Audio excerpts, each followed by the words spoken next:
until the L'chaim comes, we'll say a story about L'chaim that has to do with L'chaim on Soda also. Soda also, yeah, right, for kids. So L'chaim, one of the ways, Farbrengen is one of the ways special for station identification. What we're here for is the Rebbe's father's yard site.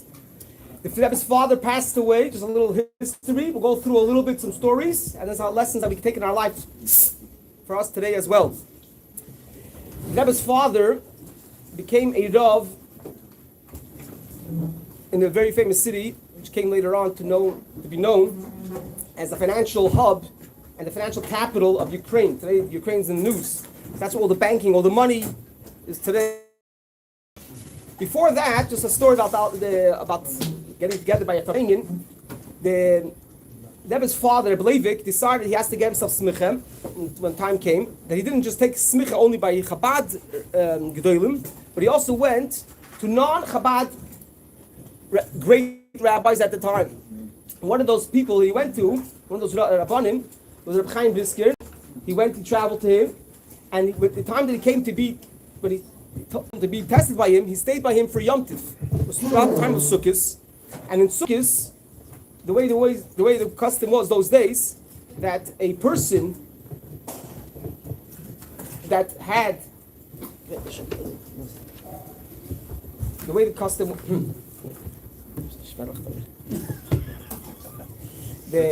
what? Yeah.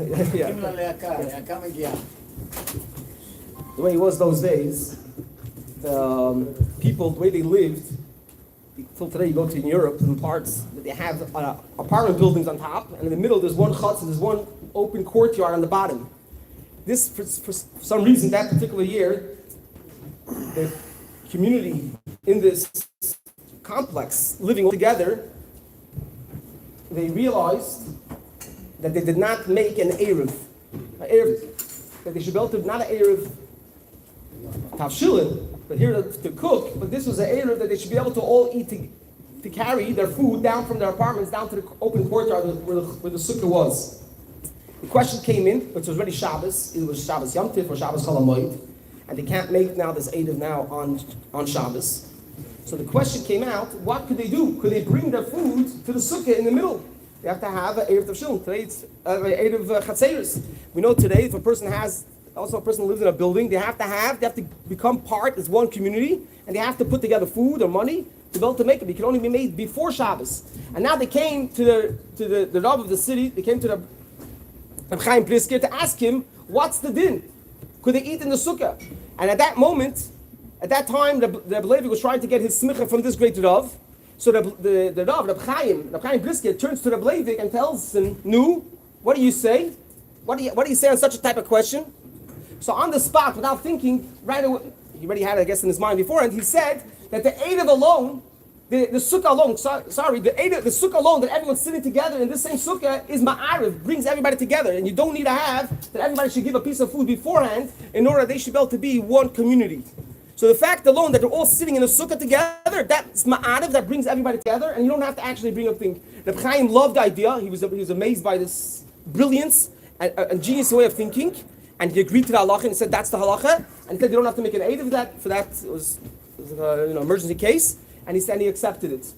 We're sitting together with food. The fact alone that's called a Farbrengen. People want to know a lot of times. What's Farbrengen? They know the words. But Farbrengen is that we sit together. Yes, when you sit together, you eat together, you say a little chaim together. So that brings us together. That brings us united. Farbrengen is not only speaking together, but also united for a common cause. If it's for Yiddishkeit, that's what we're getting together today, specifically this day, not yesterday or not tomorrow, or tomorrow as well. Also, it's also good. It's tomorrow night as well. It's a continuation of the Chof. But the idea is that we gather together. We'll discuss stories of Rabbi Levi's personal life, and for us, a lesson that we can take away from it. That is a Farbrengen that elevates us in honor of the life that Rabbi Levi, the Rebbe's father, lived himself. The Rebbe mentioned this story. What? Amongst the stories, there are repeat stories that the Rebbe himself said throughout the years. The Rebbe didn't speak much about himself, of his youth, or about his family. Didn't speak, but there's a few stories here and there, and we'll try to share those stories. One of those stories that the Rebbe mentioned regarding his father being a Rav, as I mentioned before, there was a very impressive city where he got this position. You can imagine that, like in every community, there's a rabbi, he has rabbi that people love him, and there's also ones that are not so happy with the rabbi, so people start making problems. So one of the stories that had occurred was that this was the early time that he was a Rav, and all of a sudden the head of the police, not just the police department in that little that area, but the police department of the Farbrengen, the whole state, that whole area, the whole region, came to visit, made a visit, unannounced visit to Rabbi Levin in his house. He comes by. This is not a regular visit. Someone that's a high ranking official. And they didn't know what it's about, what it's all about. And they started discussing with him. So, like we mentioned before, when you say l'chaim, you get close. When you say l'chaim, you get together. You get closer. You get open. You get open up.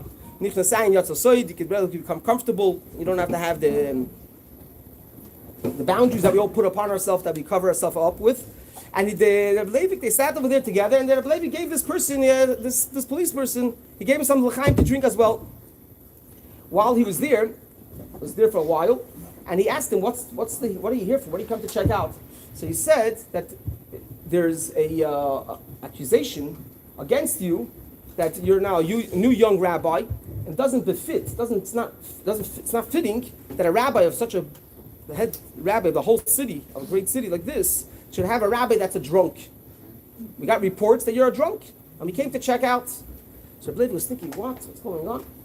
Then he reminded himself that Rabbi Levin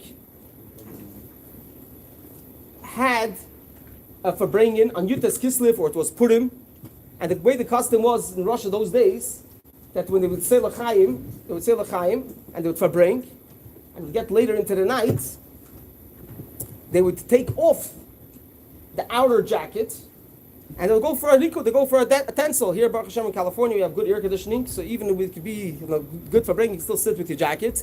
But over there, those days in Russia, they sat together for a long time, and at the end of the Farbrengen, it showed that you didn't have any of these hagbolas, these limitations. They took off the jacket, they danced strongly together.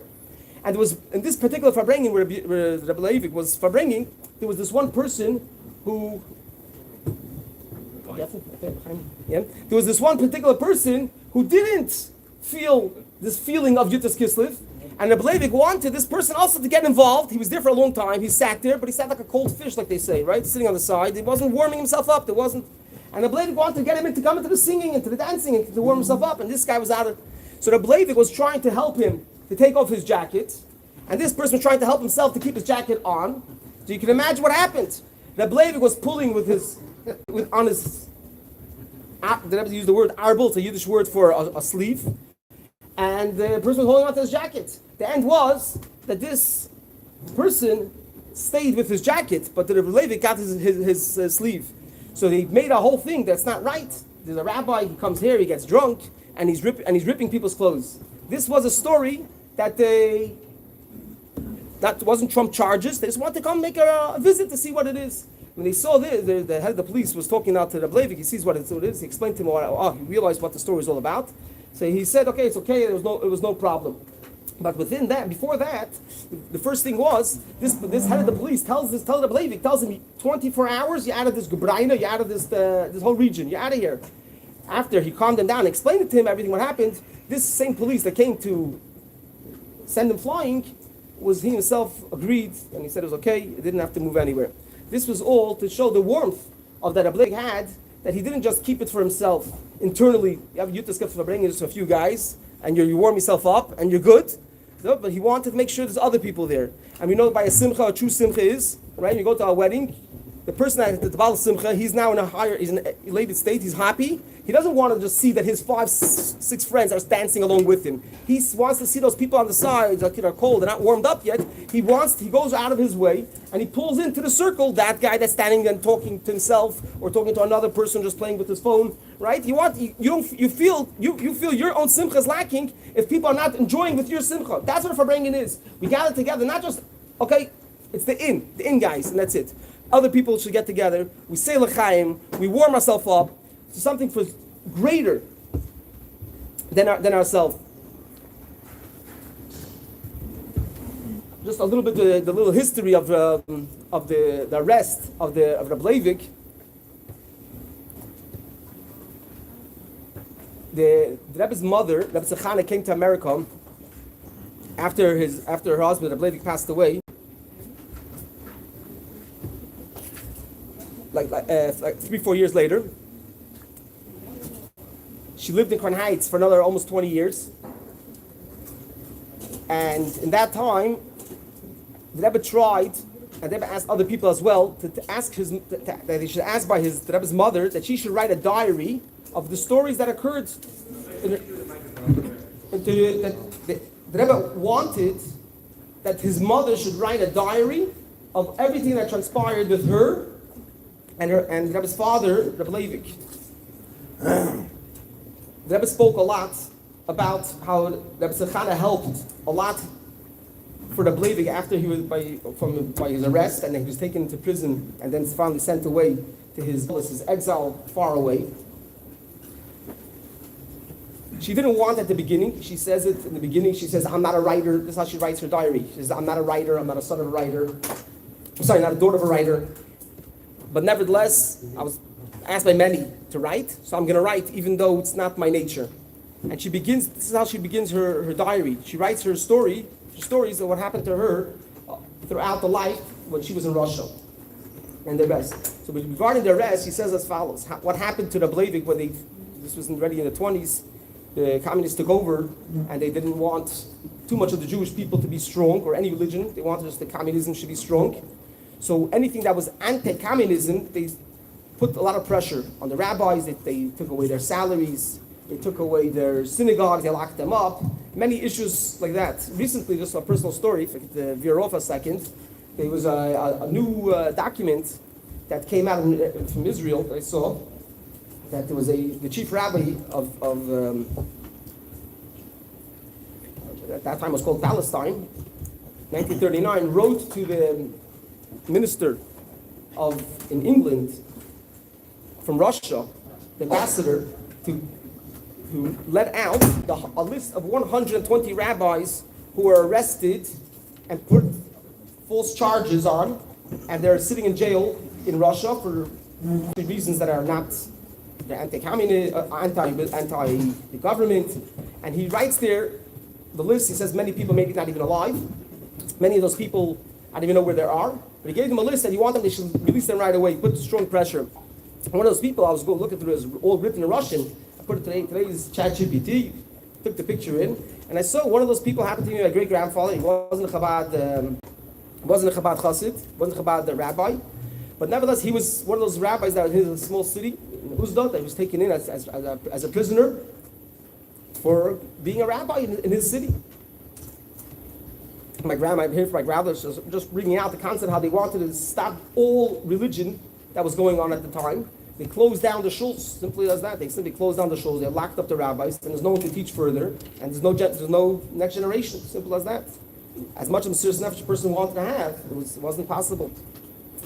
My grandmother, so I know, she grew up without a father for those years that he was sitting in jail. He was in the list.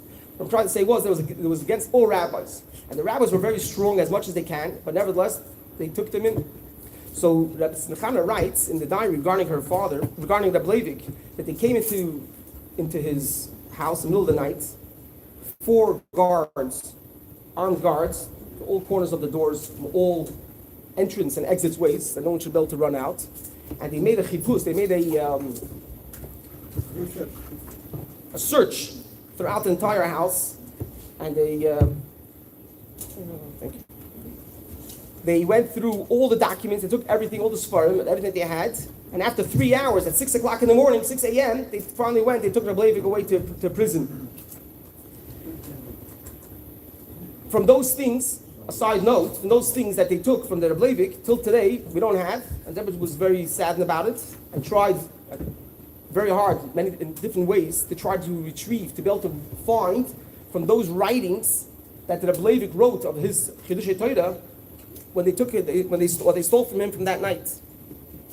Tried different angles. They sent Rabbi Kunyan, Mr. Mendel, people that knew Russian and people that were involved to find different. Till today, they didn't find anything. from this, what they took from him. A rabbi, can imagine how much Sfarim he had and what writings he had kept. In any case, they took Rabbi Leivik away. Rabbi Zachana is standing over there, and she wants to know where they're taking. So they tell her, don't worry, by 12 a.m., by noon, you already know exactly. You'll hear it from the military attaché. They'll let you know where they're taking your husband. Okay? Didn't happen. They took away the Leivik. The Leivik went through many interrogations, not in one prison, not in two, in five different locations, till finally, in each place, they beat him stronger and stronger, that he wanted him to confess what he's doing is anti the government, which he didn't want to do, so he didn't sign. In every place that they tried to break him down even more, he didn't give in, and he continued going in his way. Actually, it's very interesting. There's a picture only came out. I remember as a kid growing up, used to be only one picture of the Rebbe's father. Rabbi Leivik, there was one picture. It was very, very weak and what? No, this is not. This is the second picture. This picture came out in the 90s. I remember when this picture came out, it was a big new thing. But the picture that they had before that, the older books that they had, was this picture that they had of Rabbi Leivik in the middle of his prison. This picture that you have over here, that came later, was at the rest in Yekaterinoslav. They took him in. There's a front profile, and in the prison, I don't know if they still have it, in the police station of Yekaterinoslav, they have, they have two pictures of like a prisoner, the front profile and side profile. They have a picture, and that's where this picture is taken from. But the first picture that we had for all the years was a picture of Rabbi Leivik, which didn't look I want to call it terrible. It looked very everything that he went through. When they brought this picture to the Rebbe the first time, the Rebbe wrote in the back of the picture Amur. He wrote Aleph Aleph Mem Vav Reish question mark, meaning to say, is this my father? That's how bad Rabbi Leivik looked in that old picture. And the Rebbe couldn't believe that this is his own father. He was asking, is this my father? That's what it was. But that picture was taken later on. This picture was taken in the beginning of the arrest. He was standing still. Speaking over here, you see that the Rabbi Leivik over here was standing with a beard. The first thing that they did was, with all these prisoners they took in, especially the rabbis, they gave them a shaver and they forced them to take off their beard. And Rabbi Leivik said, this is what Rabbi Chana writes. She said that Rabbi Leivik said very firmly, very strong. He says, "The bard that man nicht abnehmen, mein bard that man nicht abnehmen, my own beard you're not going to take off." And Rabbi Leivik stayed throughout the entire prison, throughout the entire deal that he was there. He stayed the only ones that was there with a full beard throughout the entire thing, which doesn't make sense. If you think about it, they're in prison, they decide how they want to behave. But since he said it firmly, and he was able to pull through throughout all the time with a beard. This is regarding, just to show the strength. In any case, back to a little bit of the history of what went on. They took Rabbi Leivik over there. They took him in for questioning. When they finished with him over there, and they didn't get their way, they sent him to Moscow. That over there, they'll give him stronger interrogations, basically, that he should be able to agree and sign what the government wanted him that they should sign, which he wasn't going to do. One of the interrogations is an interesting story that came out.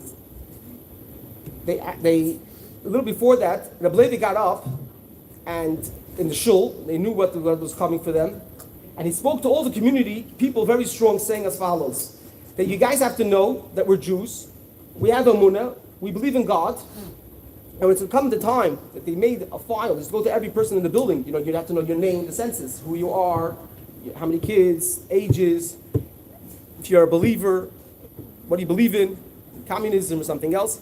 So the Leivik told everybody has to say that they're a believer. You're not allowed, according to Torah, you're not allowed to write that you're a non-believer. And the Leivik spoke about this very passionate, very strong to everybody that was there. And many people took upon themselves this, what the Leivik was telling to them. So much so that there was a person already, he filled out his file. And he already wrote that he's a non-believer. He went back to his offices to go and to bring back his file in order that he should be able to write down and change it, switch it, that before it was written he's a non-believer, he should write clearly that he's a believer. What kind of danger it was. The people that they had their jobs that could be taken away. In any case, Rabbi Levin, one of the questions that when they interrogated him, they asked him, says, "Did you say this and this thing that everyone should write that they're believers, they're not non-believers?" He said, "Yes." He says, "This is against what we believe in." So the Rabbi Levin says, "No, what do you want me to say? The whole communism is based on truth. You say that you are the ultimate truth. So I wanted to teach my people that they should be able to know that whatever they file to a government paper, they have to write the ultimate truth. And their ultimate truth is that they're Jews, and they're believers, sons of believers, and therefore they cannot write anything which is not true. And therefore they have to write that they're believers." They had nothing what to say, but this was a smart way how the Rabbi Levin himself went and got out of the questions that they put against him regarding his ordeal, what they were trying to get from him. Throughout the time, Rabbi Levin went. He writes in his about himself later on in letters that he wrote of what he went through. He will go through a little bit of his torah, and the way the Rebbe says the same torah in a little bit interesting way.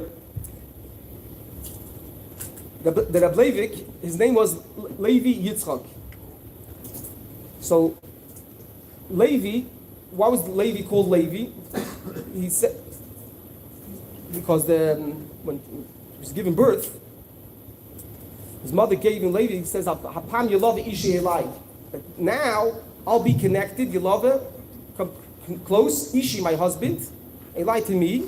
So the Jewish people is connected to Hashem in a very strong way. That's how the Rebbe spoke about it. The Rebbe would speak about Yitzchak. Yitzchak represents Gevura. A little Kabbalistic. Do it a little quickly. That there's Chesed, Avram was Chesed, Avram was kind, Avram used to give. He had an open home. Give as much as he can to whoever was needed. Even a person that was a non-believer, even a person who believed in, that was Avram. That was Chesed, ultimate kindness. Yitzchak was the opposite. Yitzchak was Gevura. Stringency. Everything is details.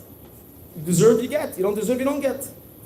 Yitzchak, like you say, a person comes to his shyness, for example, right? We take 5, that's the kavanah, right? We say, it's the only kavanas, by the way, in the Siddur, the Chabad Siddur, that we have kavanas, where we're supposed to think what we do. I guess we say just think Pirsha Milas, think if you're up to it, you think deeper things. But by his shyness, it says this is the thought that a person has process that a person has to think about when they do their shyness. It's coming up Yom Tov already. They're supposed to take their shyness, which are 5. 5 represents Gvura. Like we have fingers. There's 5 different fingers. Each one's a big one, a small one, right? There's different sizes, different. They're not all the same. That's Gvura divisions. That means not everybody. It's not chesed. Give to everybody equally. And then you have to take. This is the concept. You have to take the Gvura. You have to bang it out. It should be left only chesed. And then we discard the shyness. Right? That's the idea of Gvura. We have 5. So the Rabbi Levin writes about that his ordeal that he went through, that he's full of his Yitzchak, he's full of Gvura. That's why he went to 5 different locations throughout his prison time. He went to 5 different locations. This is what he's writing about himself. Eventually, meanwhile, in the back of the scenes, Rabbi Sechana was trying to figure out where he was, trying to send him packages to give him food. They arrested him in the other time. It was coming close to Pesach, and she was giving packages, and she was trying to tell them that you have to make sure that my husband has food, kosher Pesach food to eat, because if not, he's not going to eat. So they said, it doesn't work like that. A person's in prison. The prison provides all the provisions that a person needs in the prison, and there's no outside things like this. In any case, she did on her own what she tried to push. She wanted even, in the beginning, she had to find out where exactly her husband was. And they said, don't worry, it's all okay. And they were trying to mock her, to tell her that when they sent him away to far away Gullus, which is called exile, which the Rebbe used the term a Gullus in a Gullus, an exile in a Gullus. Because they sent the Rebbe Levin away to a faraway place, a rabbi that usually is used to sharing Torah, specifically with other Jews. And here they sent him to a place far, far away, in a little village, outside of a big city, where he wasn't used to the customs in that place. The people that were there wasn't the same as he grew up with.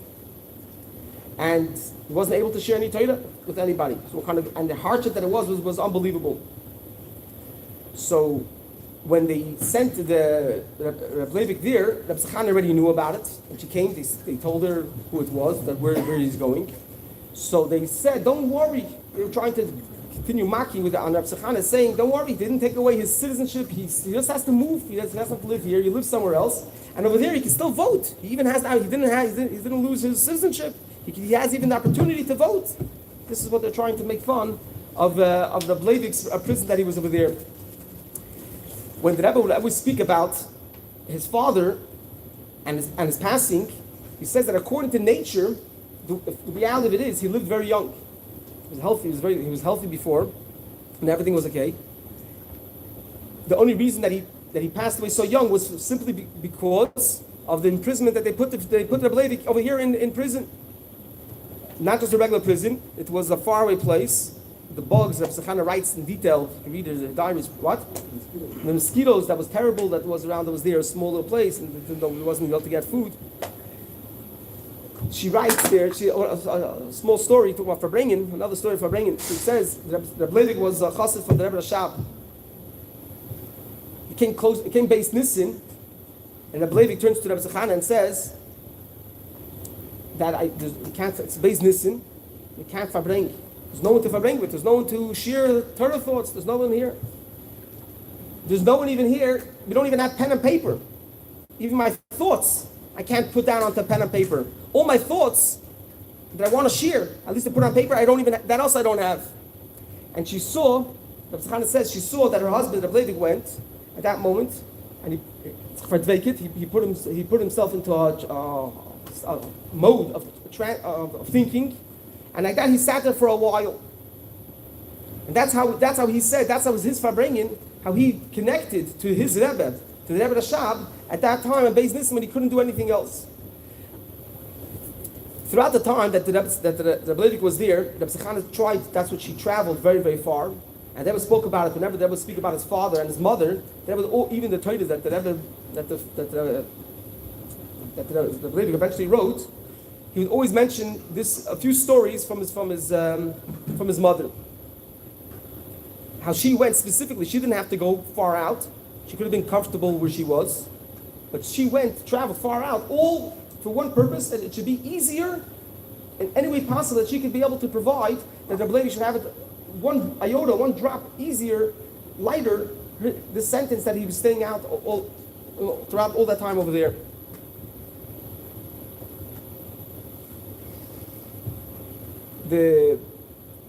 She saw that how important it was for the Rebbe to share his Torah.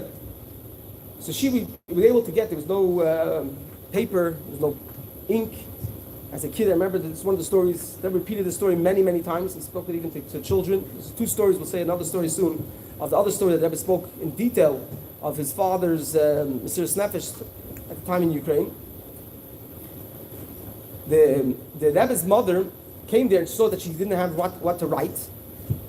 So Rabbi Tzechana went to the city nearby, and she was able to, with her connections, whatever connections means, to be able to bring back two machberes, two loosely notebooks, and some pens, not a pen, those pen, ink, some ink that was there. And with that, Rabbi Tzechana writes in the diary that this book, this empty papers, along with the ink, was more precious to the Leivik than the bread that she finally got. Finally, she got kosher bread that her husband should be able to eat something. That was more precious to him than he should be able to share his Torahs that he had. Before we go to that story, maybe we should sing a niggin, or we can continue making stories before the Elam runs away. Yeah, we'll continue with stories. It's good. The Rebbe said a story like as follows. Go back a little bit. While he was in Ukraine, we mentioned before that Reb Leivik was the chief rabbi of Ukraine. Ukraine at that time was the capital, like today is the capital of finances. But if anybody followed a little bit the war, so they know that there was deals going on with Ukraine. Ukraine is the place where the breadbasket of the whole entire Russia, where the open plains, where things grow, specifically wheat and barley, and that's where everybody gets their food from. The common is made in such a way that bread you have to get from the government. The government gives it out. The wheat comes from this region. This region provides wheat and bread, also matzahs for Pesach. In order to have matzahs for Pesach, the matzahs have to be done, made in a specific way. There's something called matzah shmura. We make sure that the wheat, from the moment that it's cut, is kept dry and it doesn't become wet. Once it becomes wet, it's not considered matzah shmura. It's not chametz. It's a higher level. It gets chametz when the wheat is mixed with water in 18 minutes, not baked. But this is another level, matzah shmura, and there was baked though. A lot of matzahs were baked also in there. In order that it should be sold properly, there was a mashkiach, there was a government official that gave permission that Rabbi Levin is the one, the rabbi of this region, the chief rabbi, should be able to be the one that should shear and to put his approval on top of these breads, these crackers, these matzahs, as well as the wheat that comes from there, and as well as all those factories where they go and they grind the grain to make it into wheat, to make it into flour, to make eventually the matzahs, has to go through his approval. If his approval proves it, then it's good for Pesach. It's good for the Yidden can use it. If not, then it's not. When they came to hear that Rabbi Levin is saying that if he's not going to put his signature on approval, if it's not kosher, he is not going to put his approval on it. So they told him, you're starting up with the mother Russia, the former USSR. You're starting with the whole government by you not approving, saying that you can sell this flour for more expensive because you're affecting the pocket of mother Russia, and that for that you could get who knows what. The place said you can do what you want. It doesn't affect. This is when he was still a rav. He is not going to write something that he can't, and his mashkichim, his people, he places those observers that they're going to be working in all these factories will have to approve to him to give him the update on what's going on. The Levi said it's okay. If he has any issue, the Levi went and there was a connection to Kalinin, the president of Russia himself, with someone in his office, which eventually either came from him or someone in his office, came out the message that no matter what comes to be, the Levi says this is okay, should be used, and the wheat and the barley, the wheat and the flour and all the other breads that's not approved by the Levi should not be used, and it should go exactly as the Levi confirms. Which this was an unbelievable thing at the same time, and they're trying to squash the Jewish religion. Here a rabbi comes, stands strong, and tells them how things should be running in their country. And they bought into it, and they agreed to it. This was something unbelievable feat. For the fact that Rabbi Levin stood strong, the fact that he stood strong brought about that they should be able to realize that they have to follow through. All those people that would try to make problems to Rabbi Levin had to realize that what Rabbi Levin wants, what should be kosher according to Torah, this is what should be, how things should go. This is one of the stories that are repeated in much detail and more than one time. Another story throughout the years that the Rebbe repeated was of his Mesiras Nefesh that the Rebbe's mother had. If anybody read the L'chaim or the Ami magazine this week, yeah, we'll get to the details soon. In the meantime, we'll say L'chaim. And then we'll learn about not the liquid of L'chaim, but a different liquid, which was very precious to Rabbi Levin.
L'chaim.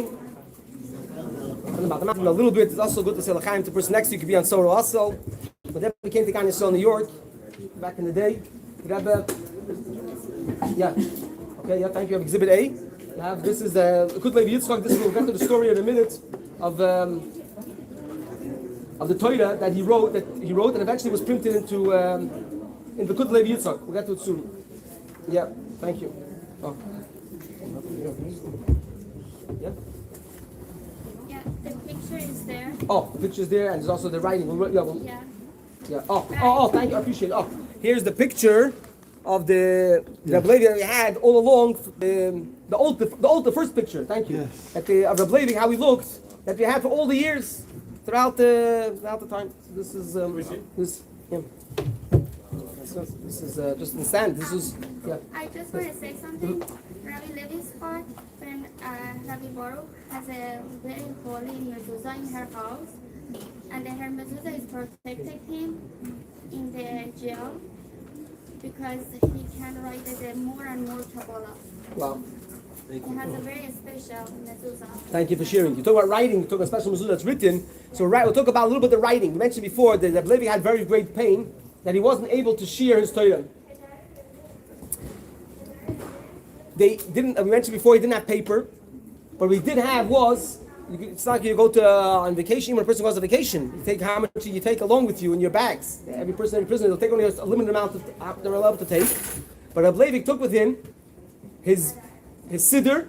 He was allowed to take his tillim, his basic things that he had, and not more than that. When Rabbi Tzachana came to visit, and to not just to visit, to live there, to try to see how to help him in any way possible while he was there. So Rabbi Tzachana brought along a few svarim. One of those things was the Zoyar. And on this Zoyar, Rabbi Levi wrote Torah. Rabbi Levi wrote Torah. Yeah, that's Matanya. Yeah, we'll show in a minute. Yeah, we'll show you this. And yeah, we'll get to. What's the As you mentioned, this is a place. It's not a regular. You can walk into a supermarket or a corner of bodega and pick up some pens, a pick pen, and you have what to write. This was a communist place. It wasn't to get to this little village. Just to get to the train station was to go to another big city was a whole ordeal. So when you weren't able to get pens and writing material, so the Leivik wrote on the side, on the margins of a sefer. You see in the picture they have now, that's colorful over here, but Available by the Rebbe's library. In the library, yeah, in the Rebbe's library today. I took my kids I was here in New York. So you go upstairs in the Rebbe's library. That's one still, I say it's full-time display, but it's there for the last while. They have the actual sefer of the Rebbe Levi had while he was in prison, while he was there, and you can see the writings on the side that they're different colors. Some is blue, the same page, a little bit blue, a little bit red, a little bit green. It's not like you have like those pens, that you press the ends, and you get a little bit red, then you get a little green, then you get a little yellow. There wasn't that. Where did these colors come from? The Rebbe knew which berries you could squeeze out different dyes to be able to make from these berries different types of ink, and with this ink, Rabbi Levi was able to write his Chiddushei Torah, his thoughts on the margins of these Sfarim. You see in the picture over here, you have the few Sfarim that he had. Fascinating. What? So he wrote in the Zohar On the side of commentary on the Tanya, or he wrote in the Tanya commentary on the Zohar? each one. He wrote commentary on the Tanya, and you'll see there's a picture over here. It's going around the Sefer. So on the Zohar, he wrote commentary on the Zohar, and on the Tanya, he wrote commentary on the Tanya. But it was all interconnected. The Rebbe speaks, what? No books. Oh, unbelievable. Thank you. Right. He wrote from memory. He had no svarim. Even today, right? The person you don't know. You don't have to say. If you go to the library today, you put it in the computer. You see it, right? For those who never spoke about it, they never said that the person never say for you go to the library. You don't have it. You borrow from your friend. You go to you can pick it up. The Rabbi here wrote from his Torah. He didn't have. He had that all from his memory. When he quoted the Gemara and he quoted Rabbi Lezer, he didn't have a He didn't have a shas led by him. Even if he had a small shas, he didn't have a small shas. And he was going through different names. Each name, who they represented. You learned. Whoever learns the Rabbi Levi's Torah is really unbelievable. So even just the nigla part, forget about even the Kabbalistic parts, but unbelievable. Each one says whatever they say. Rabbi Yitzchak, he says something, why he's specifically the one that's saying it, and not somebody else saying this memra, and what it specifically has to do with his Sheish Neshama, based on stories of Gemara, and based on his life, which all connects with Kabbalah. See what Kabbalah and nigla is interesting. The Rebbe writes to the Rebbe had many letters that he wrote back and forth to his father while he was in Europe. The Rebbe's own wedding, his parents didn't come out. But there's a whole bunch of letters that the Rebbe Levi wrote to the Rebbe throughout those years that the Rebbe was in Europe. Those letters, many of the Rebbe gave to print. A lot of letters they knew that there were certain letters already they had those referenced. They asked the Rebbe to have those letters that Rebbe Levi wrote, and the Rebbe never gave it. Later on they printed it, but I'm saying there was a whole stack of letters that the Rebbe didn't give out, of letters that the Rebbe Levi wrote to him.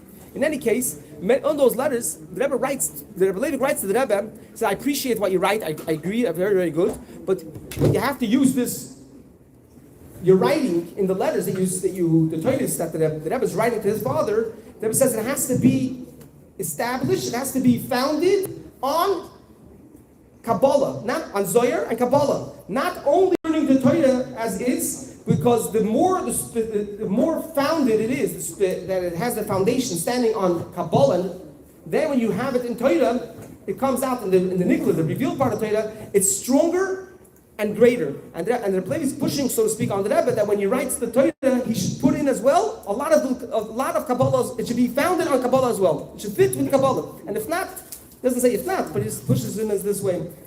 We'll veer off a little. The Rebbe asks that you should say a Chazar Torah from Rabbi Levi by the Farbrengen. So there's one famous thing, which is an unbelievable Torah that the Rebbe said. The Rebbe said it in the early years. The Rebbe actually writes it about a needle. There's two stories of needle, two Torahs of needle from Rabbi Levi.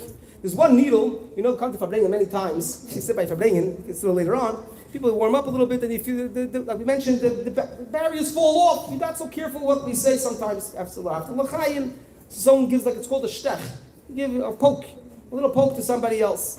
It happens sometimes with people not so careful. This is you're more diplomatic. You're careful what you say. So the l'chaim person says something to somebody else. So Rabbi Levi said as follows. Rabbi Levi said like this: that it's okay to give a poke to somebody else. At least you have to know at the end that there should be a string that comes along with it. It should tie up a person to Torah and mitzvahs. This is a word that was printed years ago. But this story that I want to tell you about, this Torah, was a new Torah that ever came down. It was a fascinating story. In the later years, 1989, Tashim test. Here we have guys from camp. Your guys are staff members. This was Rebbe was talking to kids. there was no official rally. There was certain times that there was set days for rallies, and there were certain times there wasn't an official rally for kids. This one rally, it wasn't a rally. Kids came from New York. Rabbi Shantis felt that there are camps so close by. They have to come for a camp. They have to be by the Rebbe for Chof. Specifically for Chof, they have to come by. And he pushed it, and he got buses, and he used to bring in the kids. People used to make fun of him. But this was something he felt that was very precious. I can tell you myself, I was that year when the Rebbe said this sikha, but the next year, it was Shabbos. I was in camp. I remember we were wearing the shirts by the Rebbe's Farbrengen. I remember standing on top of the bleachers. You couldn't hear, but on top of the bleachers, we were all standing. We're wearing our shirts to show that we're part of the camp. We wore the camp shirts, and they spoke about us. We said, "Look, I remember, we'll get to it soon." But the year before that, Tashman Test, 1989, the camp came in. It was a weekday. They davened mincha by the Rebbe. At the end, the Rebbe asked they should prepare a mic, not just for him. They should prepare a mic for a translator. The Rebbe wants to say a sikha, and the Rebbe wants the kids should understand. So they should have someone that's available to translate the sikha. Someone should translate in English. It wasn't a planned rally for the kids. Usually J.J. Hacht was the official translator for the Rebbe's talks to the kids. I always tell people, if you don't understand Yiddish so well, you can at least listen to the translation I remember as a kid. J.J. Hacht used to give the chazar of 2-3 sikhs that the Rebbe spoke to children. He used to give with such fire, you felt it, you're alive, from at least the way a chassid translated over in an English way. You stood a little bit when we were kids, you look at the pictures, they used to give out papers, took out pens and writing, they used to give the kids to keep them busy. That was talking. So they know the kids should go to be busy. They told the kids to write down the words, the Yiddish words that you hear, a piskam, or a maimer, chazal, or a translation, just the kids to keep them busy throughout the time when the Rebbe was talking. You look at some pictures, I remember as a kid, this do. It's a whole other thing to watch. So there was one time the Rebbe spoke very strong that the kids were sitting around, those listening to Farbrengen, talking to things.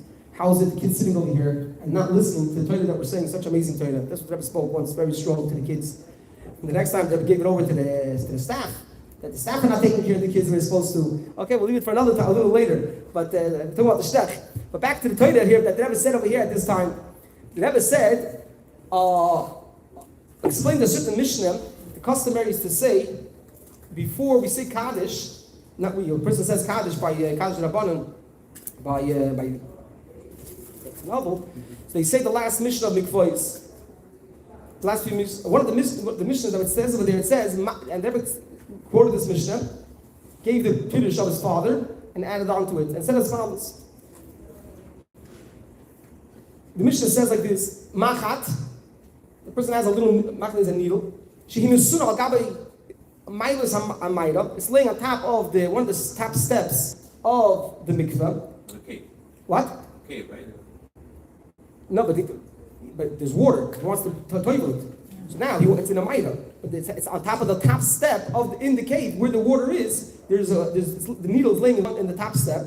He does, and he doesn't want. The person doesn't want. You put it down deep in the mikveh, you lose the needle, God forbid, and then someone else can even step on it, right? We're not talking about that. We're talking about that. He wants to be tired this needle.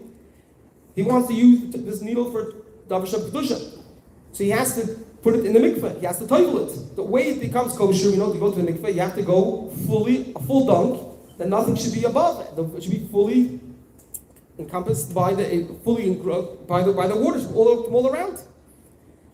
So what does the person do? He puts on the top step. He pushes with makes a little wave with his hand with the water to cover over the water. This needle. Once the water goes over this little wave of water. Travels over this needle, the needle becomes tired. And then this is what the Mishnah says. Once this wave goes over, tahira. The Rebbe explained what Rabbi Levin said. What's the purpose of a needle? What's going on over here? We know the needle, in order to be a positive needle, it has to have a point. It has to have a shtech. It needs to have a little pointy part. The point is not enough just to make a hole. To make a problem, that's not the purpose. The purpose of it is that it should have the other end that has a little hole of the needle. That through this hole of the other end of the needle, you have a thread that you could pull through the thread to go through with the needle. What's the purpose of this thread? What's the purpose of the needle? To be able to connect. Like we mentioned before, the Rabbi lost this other person's jacket, fell apart. You have to connect two pieces of two materials together. How is it done? By bringing this needle through one end, making a little hole, not breaking, but just making a little hole to be able to bring through the thread and then connect it. Which that's the idea of the neshama. The person neshama kedusha, now he has a holy needle, he has to go take it, he has to kedusha, he has to bring down a lukus down over here. A person has a body, he has things in this world which looks like it's not kedusha. This is the opposite. It's not torah. It's not something that he can be able to utilize it for kedusha thing. What's the Jew's job? What's the mission of a yid? To take all areas of his life, to utilize it, take it, and elevate it, and use it also for kedusha. How is it done? You have to break it a little bit. Not break it that shouldn't be in existence. Take it to elevate it. Take it to connect it. Take this gashmis, take this physicality, and elevate it and bring it close to Hashem. How is that? How do we connect these two things? When a person has a pure needle, he has a needle not for the purpose of, just like we said, shteching, of breaking, but on the opposite, to connect, to bring two things together. And this is the job of a needle, of a Yiddish needle, of the way the Rebbe Levin explained it. And this is the sikha that the Rebbe spoke to kids in 1989 and got someone else, Rabbi Moshe, translated over. This particular sikha, you look inside to see or hear in more in detail of this one torah that. So the point needle is the fortitude, is the strength.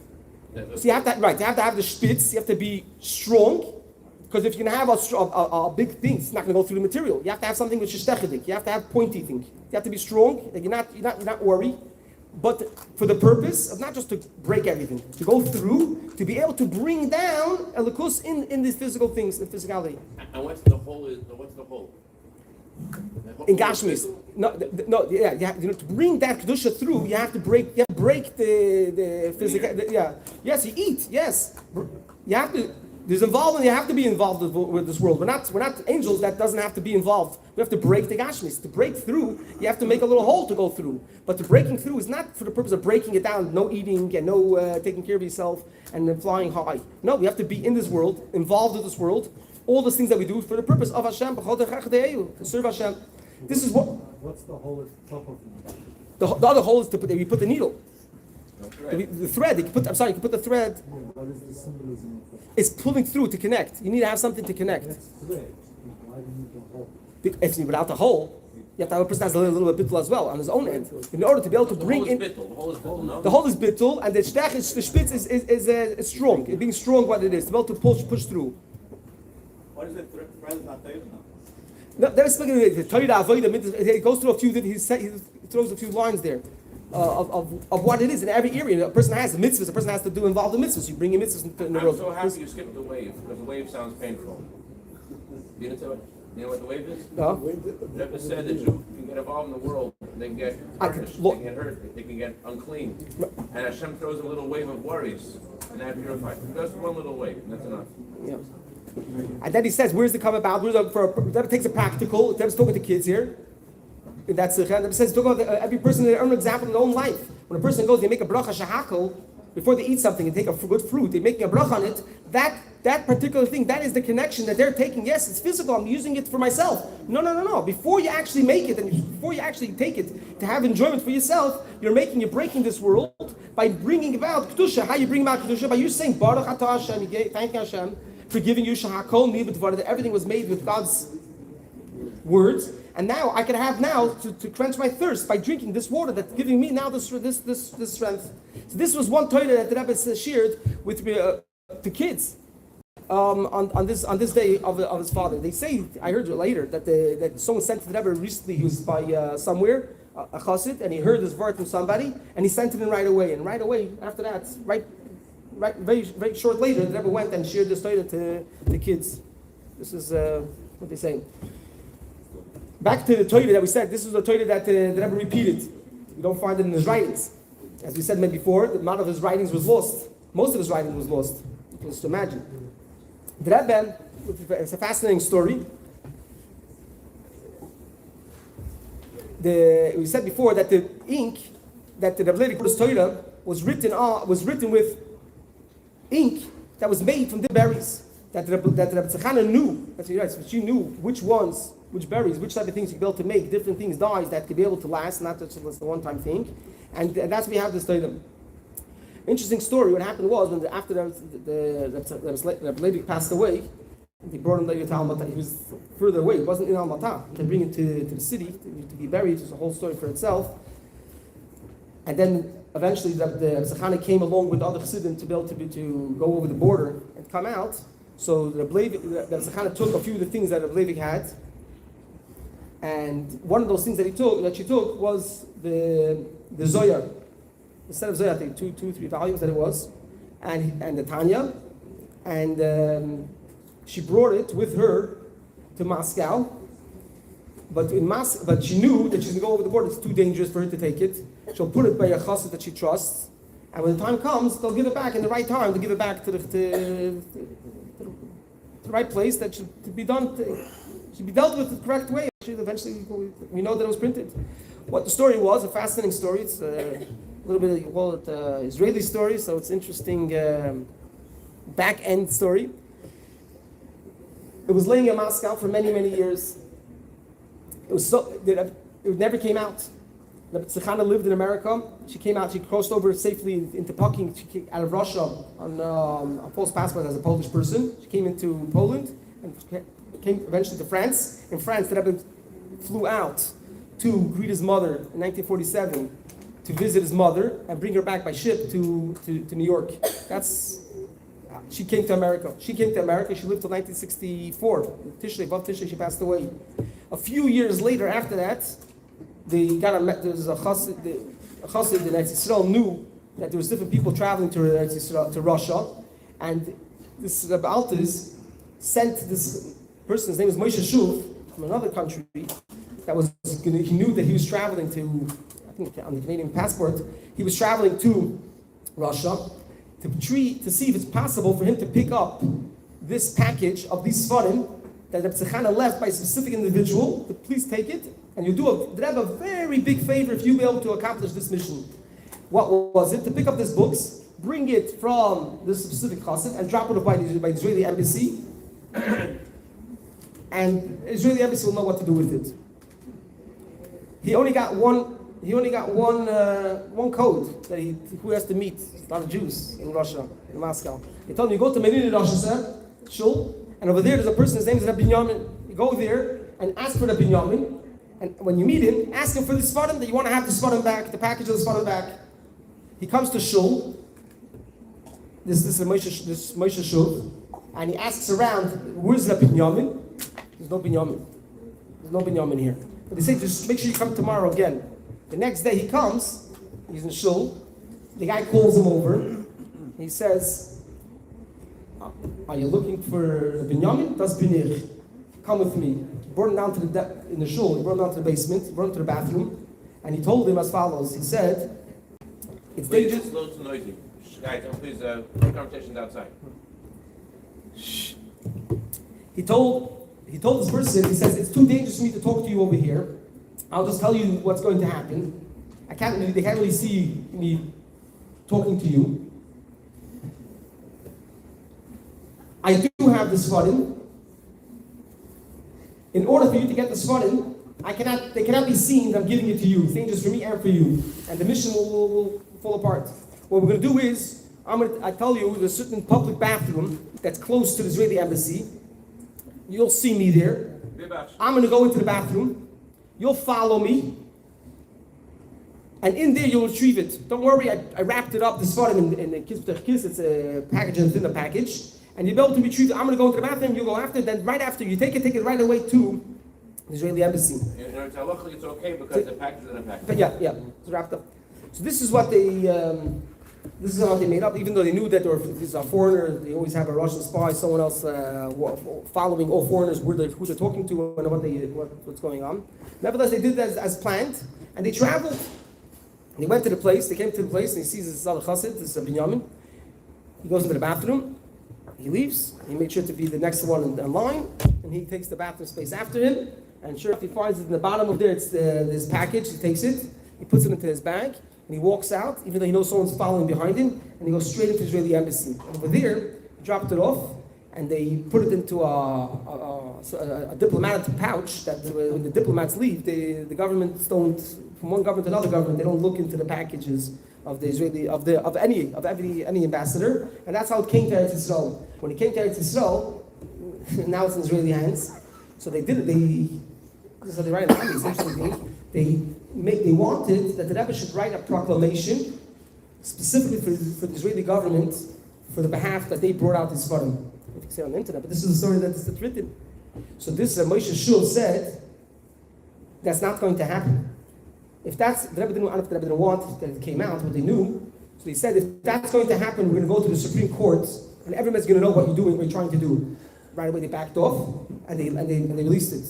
And they brought this Svarim that eventually came back to the Rebbe, these set, and there was, you can imagine, right away, very happy. The letter to the Moshe Shul, printed in volume 17, Yuzayin, of a letter Rebbe was thanking, very strong, this specific Yid for helping out, in his part, bringing out these Svarim.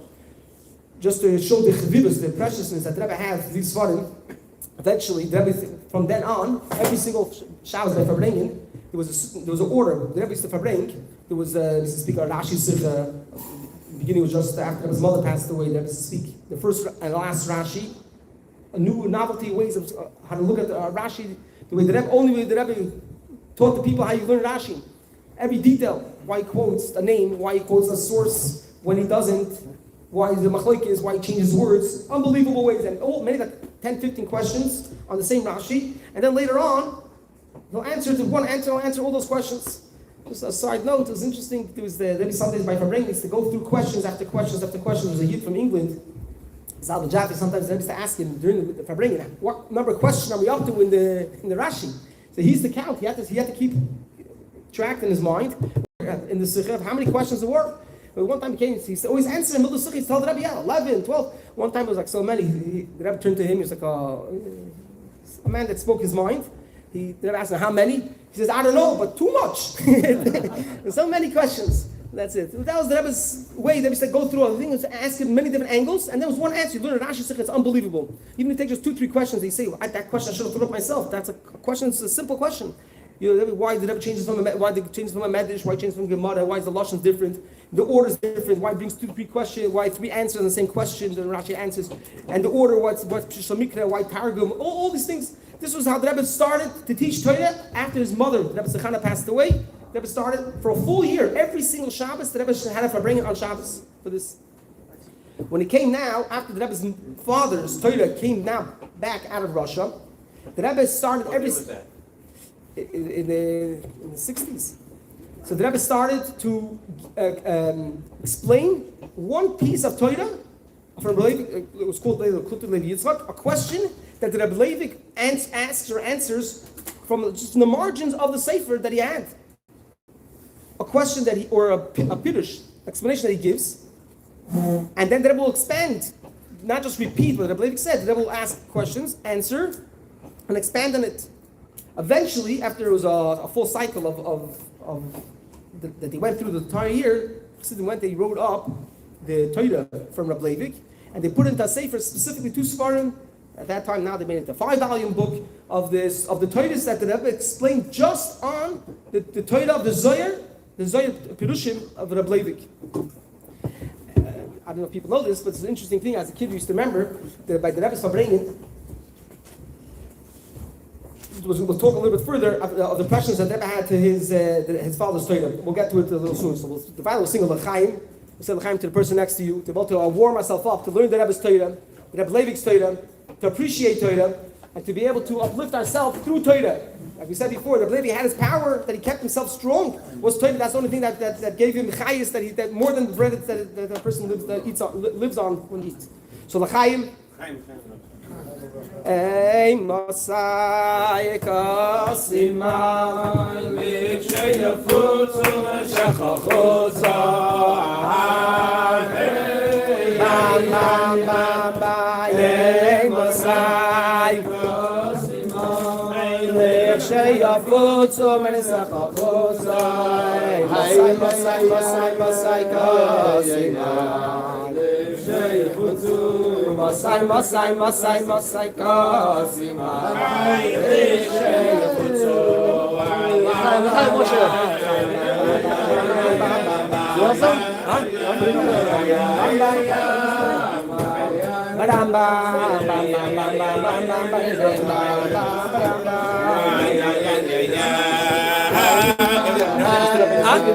to the Rebbe, they're still his thing, remember? I thought you knew you were there. I thought you know, no, but you older, it's not joking. My show was there,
I was there whenever we sing Chof. I don't know what year it was exactly.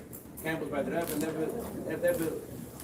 whenever the children came, the Rebbe would not just sing with the children, they would dance. I remember this nigga never stood up and danced with this thing by the children came. Never stand up every Farbrengen. Children came, and very often never stood up to dance. So my grandfather introduced this nigga to mothers. What? Leader. What? Leader? Prager. Later. Grandfather, what? He brought this thing to the ladders? Yeah. Tell us the story. Basically, What do you mean? It's a little Germany? my grandfather came to the Karnites like somewhere in the years or something. I don't know when he exactly taught it, but he taught it to the Buffer basically. And by a Farbrengen, they started singing this nigga. It was a year of Shalom nigga or something. And then they asked like who was singing this, who taught everybody this nigga, and they said Prager, and they said, oh, he taught the Levy. Lady. Lady sing. Which This name. Hey, Messiah. I don't know if he brought the two. Yeah, there's a letter talking to the Rebbe. Someone wrote to the Rebbe that the words, of this niggin, if you look at the Tiv, it's not these words. It's a little bit off. So somebody wrote a letter to in niggin. Someone wrote to the Rebbe a letter that it's not like they said that one of the Bachim brought it. So it came a song came from Israel, a song that he heard, and it's not the Teuchen is the same. The words is not 100%. That's interesting. But the bottom line is, we accept the song as the song is. It's put in the niggers, yeah. You mean the words are the same, just the letter The at the Teuchen, end? the little part, yeah.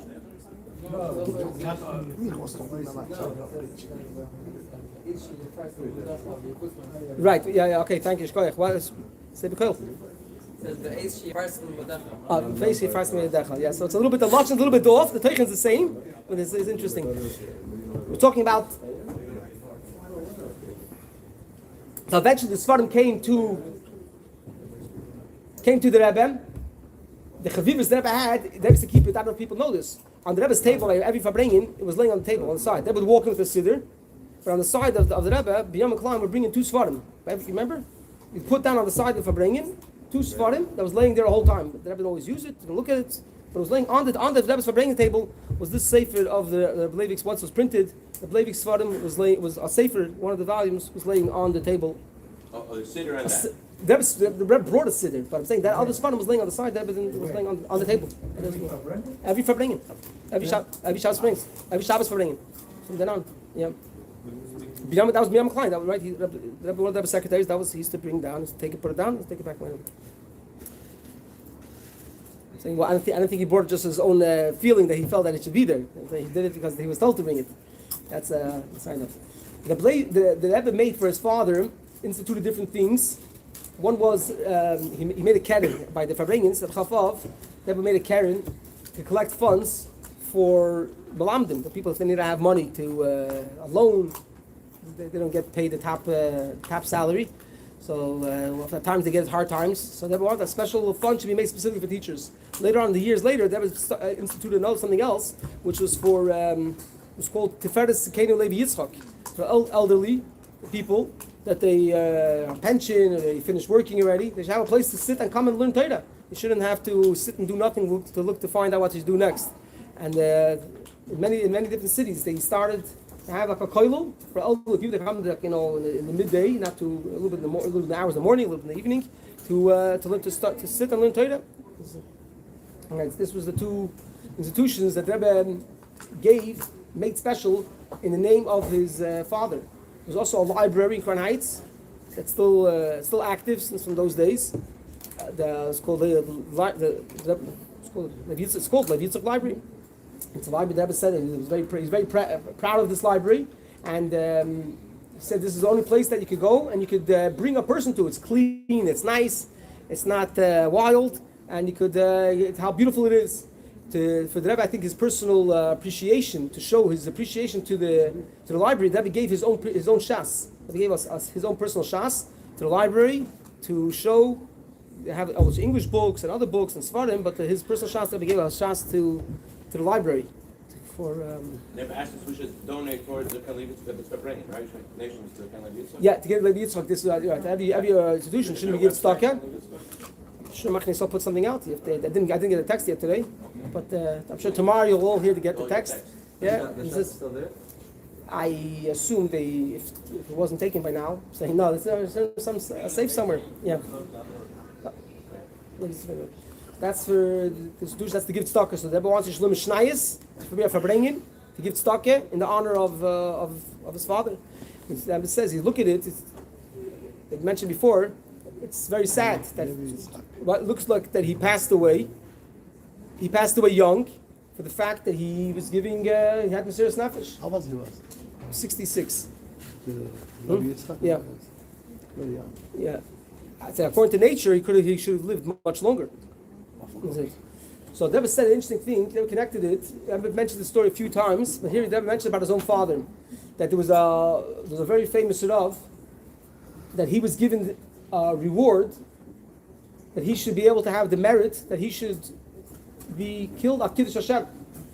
It was the Beis Yosef, and for a reason it was taken away from him, and he wasn't killed at Kiddush Hashem. Even though he wasn't killed, nevertheless, years later, after that, this particular story by the Beis Yosef, he merited that he should write the Shulchan Aruch that we use till today. Shulchan Aruch from. He wrote this. Not Levi didn't write it. No, the Bet Yosef, like you have Bet Yosef, people have like halacha, like Shchita, they want to have Bet Yosef. So there's a halacha person. His name is Yosef Karo. Who was he? He was a great Sephardic rabbi that wrote the halacha. He was the first one that codified all the halachot in the whole Talmud in a normal, in a orderly fashion. The greatest Sephardic rabbi since himself. Yeah, it was very, very special. And so we see from here that it brings out that even though that this is someone that who lost the opportunity to be able to be killed on Kiddush Hashem, what happened after that? He taught Torah that we still use today, hundreds of years later. We all learn from his Torah. So we see what greater Mesiras Nefesh is greater than writing the whole Beis Yosef. And this Mesiras Nefesh is greater.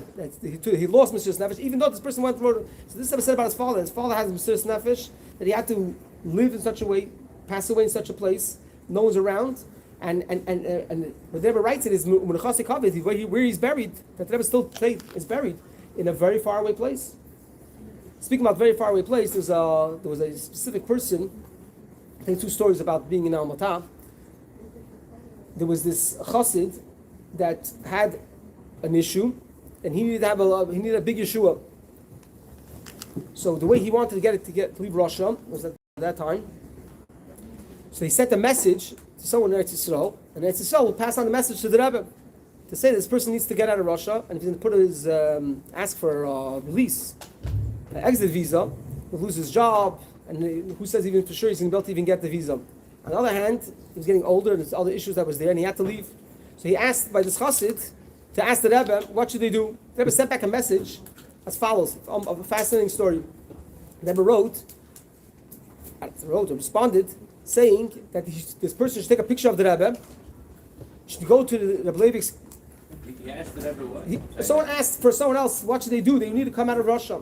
So he said the person should go, take a picture of the Rebbe, travel to the Rebbe Leivik, daven by his tziyin, and everything will be okay. Wow.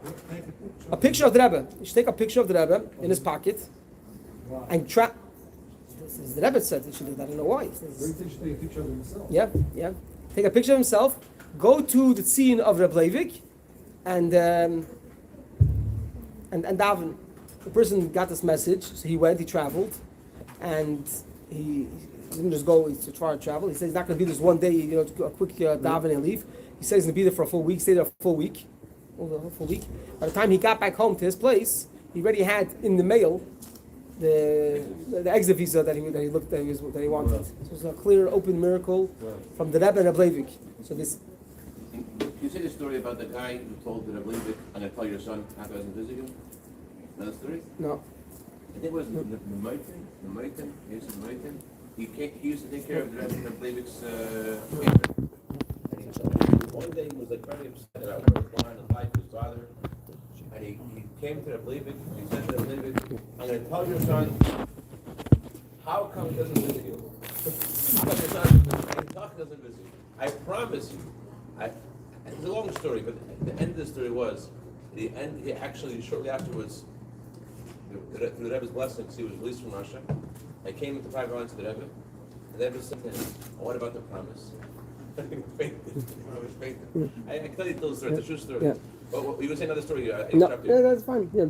This is one of the meeting. I was there the last few Farbrengens. He used to come to the Farbrengens. He came in, I don't know, he came out late. He used to come to he used to be Farbrengens. He used to be by older Rebbe's Farbrengens. At all the last few times before he passed away, he used to come up. I don't know if anybody was there. Yeah. That was here. He came to the top of the table. I'm in front of the Rebbe, and he asked the Rebbe for some cake. So they gave him a piece of cake. Next Shabbos, he had a piece of cake. He came again. Then he asked the Rebbe, he wants to have, not only for himself, he wants for the chassidim. So the Rebbe gave him this whole plate of the whole cake. The Rebbe gave it here to give it out to the people. So next week, again he came. And he asked for cake. And the Rebbe gave him instead of giving the cake, the Rebbe took the whole plate. And the Rebbe made like this, flipped in front of him, like this, the whole cake. And the Rebbe had like a little plate for himself for his cake. The pile of cake, they went and flipped it over. And then he was standing over there. And he started taking the cake and throwing it out to all the chassidim wherever they were. A little while later, within a month, I don't know exactly the date, you see the Yamanim, he passed away. I think it was a Friday. Remember, went to Levi, became it was Friday. Yeah, it was Friday. Yeah, it was Friday. Remember, when I was a kid, we had in yeshiva. You took a test on Friday. When you finish your test, you could go out. You're done from class. And then you come from whatever you have to go next to your next place. So remember, you came to 770. Everyone's hanging around. What's going on? The Rebbe's coming out. The Rebbe passed away. The Rebbe's gonna come out to Levi soon. So that was that. So they came out to Levi on Friday. They stood and waited till. This is a person that gave respect. This is talking about people that give respect to the Rebbe's father. The Rebbe had a huge respect to those people as well. Those people who gave, this is also an interesting thing that it's not known. Someone sent me a picture. He wanted to know. He saw a letter that the person got a bracha and for a child that was born, and they added on shalita. He wanted to know, is it common? He thinks it's the only thing. It's worth a lot of money. They've added on. So I said, if you show me the beginning of the letter, or just check the person who sent it to you, it's the name is one of the Rebbe's parents. If it's the Rebbe's mother, or the Rebbe's Sechana, or the name was given Rabbi Levi Yitzchak. So then the baby was born. So they will add on in the letter, the standard letter. Then later on, Chaim Mushka also, that was later on. So they will add on besides besides the regular standard bracha. They will add on by the name because Shema Yisrael, to give the name that was given, and they would add in if the Maskir didn't do before shlita instead of regular sheyichya or shetichya. It's an interesting thing. I would no, don't that doesn't give a reason. But I'm saying, but you could use yours. I'm saying we can imagine pashas as respect for you're giving someone that was personal thanking of giving the name to his parents. I'll tell you an interesting story. This was just printed now by Chabad Levi Kramer. Just got Hamid Chassanem. I grew up with him all the years. I never heard the story. It was printed. He printed a shura. Saw the story. So it's the Rebbe. His father would write to the Rebbe to get a name before he gave a name. That's okay. He's passing it through the Rebbe. That's okay. All the names. When it came to this boy, his own name is the father's name was Michal Michal. So he asked the Rebbe if he could give the name. He wants to give his son Levi. Can't give the full name Levi Yitzchak. He wants to give him the name of the Rebbe's father. But is it okay? He wrote it. It's coming closer to the day you have to give a bris. He has to call the name. He didn't get an answer. So he's thinking, what should he do? He didn't get it. On the other hand, the other few kids that he had earlier, the Rebbe gave him all okay. Now all of a sudden he doesn't have okay. So he wrote a second letter to the Rebbe. So he wrote that I'm writing a second letter because in the past I got answers, and now I didn't get an answer. So maybe I'm taking the answer. The non-answer is that it's the non-answer that don't give the name, don't break it in half. So he just wrote to the Rebbe. The Rebbe says no. The Rebbe says no. It's just it's a chiddush also. The Rebbe was involved with people's names. What? That's a different name. No, unrelated. Well, if a person has only one. No. If a person, it's told him that you should give it, haskama bracha, that you give this name, and Rebbe says the fact that I didn't answer now is simply because it didn't come to the letter. I just didn't get to it didn't come to the line yet. Letters, mails they used to come. I remember as a kid growing up in Crown Heights, the hang out 770. Now it's email. You get how many email the person gets or text, whatever it is. So then people used to send letters, physical letters. The mailman used to come to bring the mail to 770. Used to be not in a little bag. You drop off a few letters. They bring in a bag, a sack. They have like this the mail sack. Here you have the mail. A simple mail sack. That we schlepped. I remember I was a kid on Shabbos in the morning. It was snowing, and I was like looking the mailman schlepping. He didn't even hold it in his hand. He was just dragging like a long rope, a long string, and bringing up the 2 bags of mail to 770. Every day they used to have. That's how much mail used to come. Huh? His name's only Levi. Because I think there's an answer somewhere that the guy's father's name was Michal Yitzchak. Yeah. Michal Yitzchak, Levi Yitzchak, two separate names. I know some people that. I'm telling what he asked. I think Yeah. there's an answer about something similar. Yeah, but some people they have like Chaya Mushkas. People have Chaya Esthers, then they give a Chaya Mushkas. It's not a stira, Yeah, but that's. Yeah, this is They want to push it. right. But I'm saying the concept that the Rebbe gave a huge respect to those people had for his own.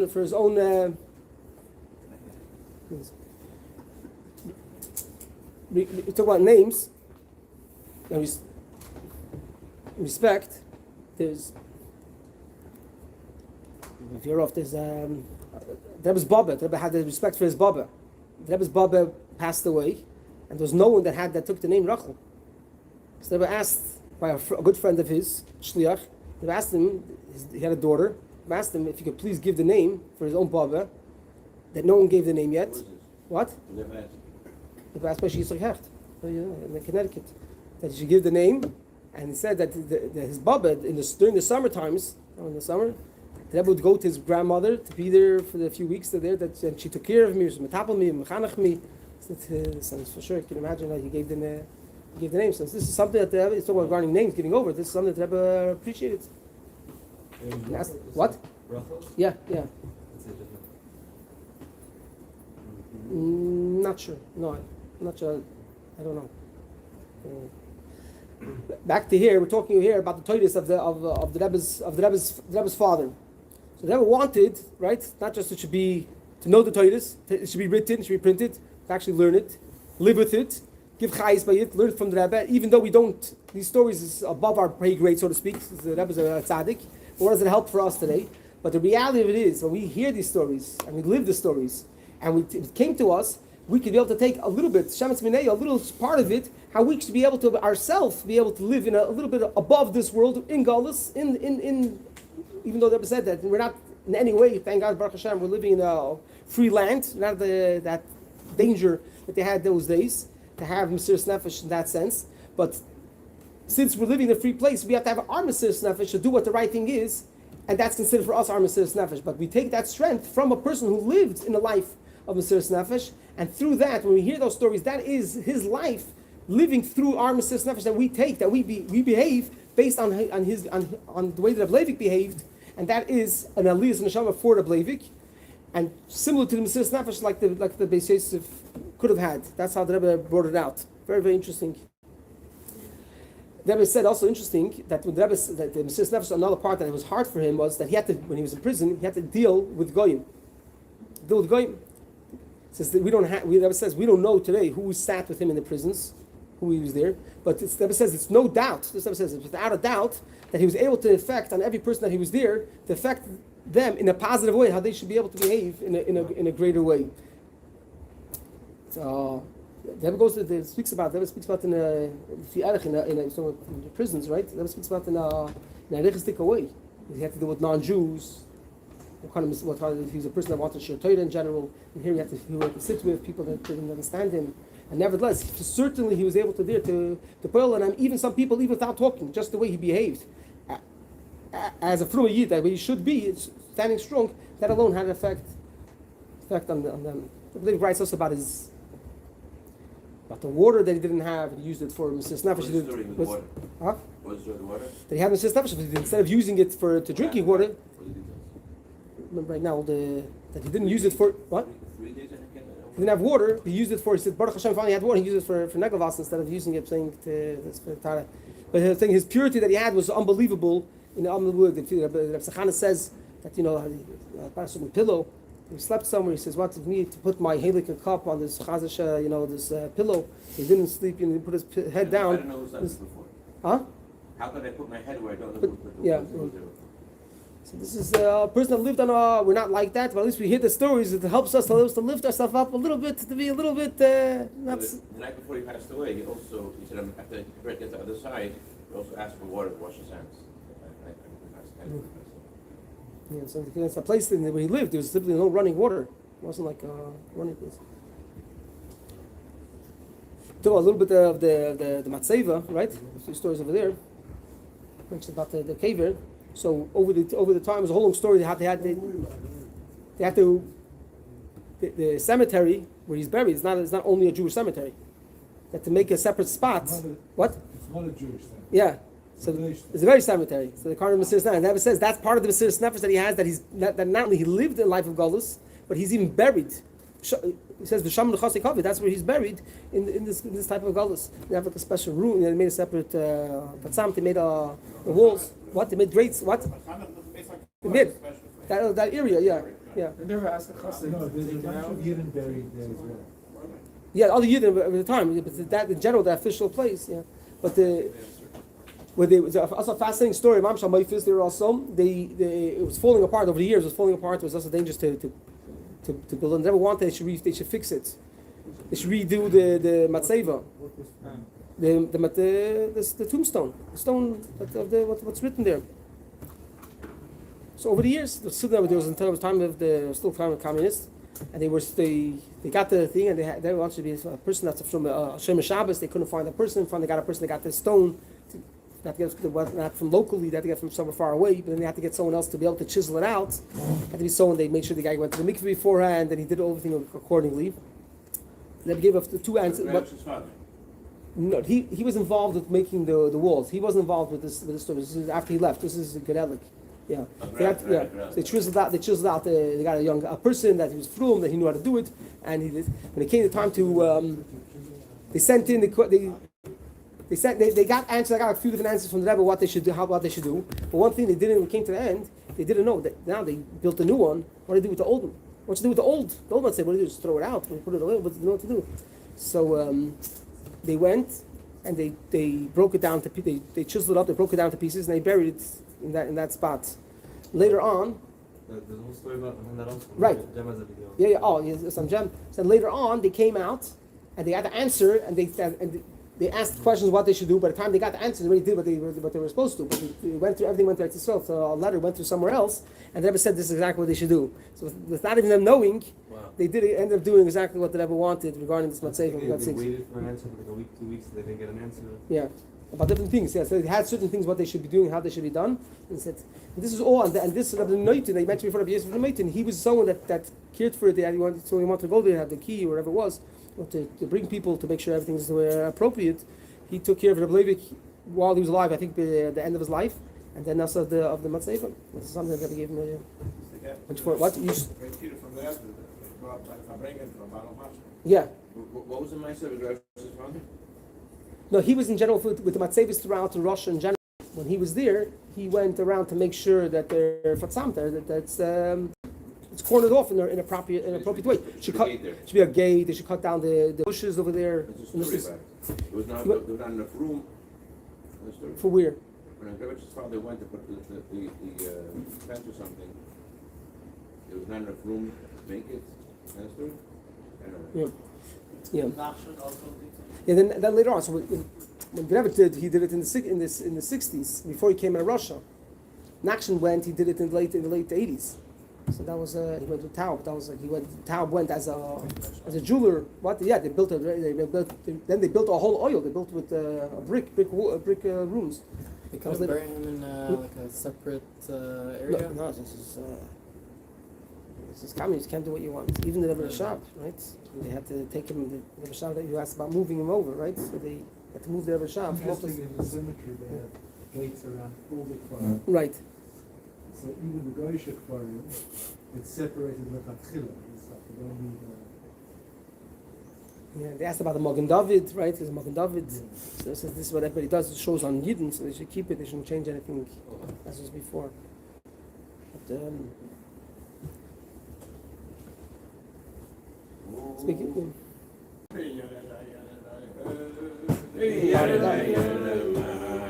Badadam, hey, yadada, yadada, ya,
My father got a personal letter. Tell us.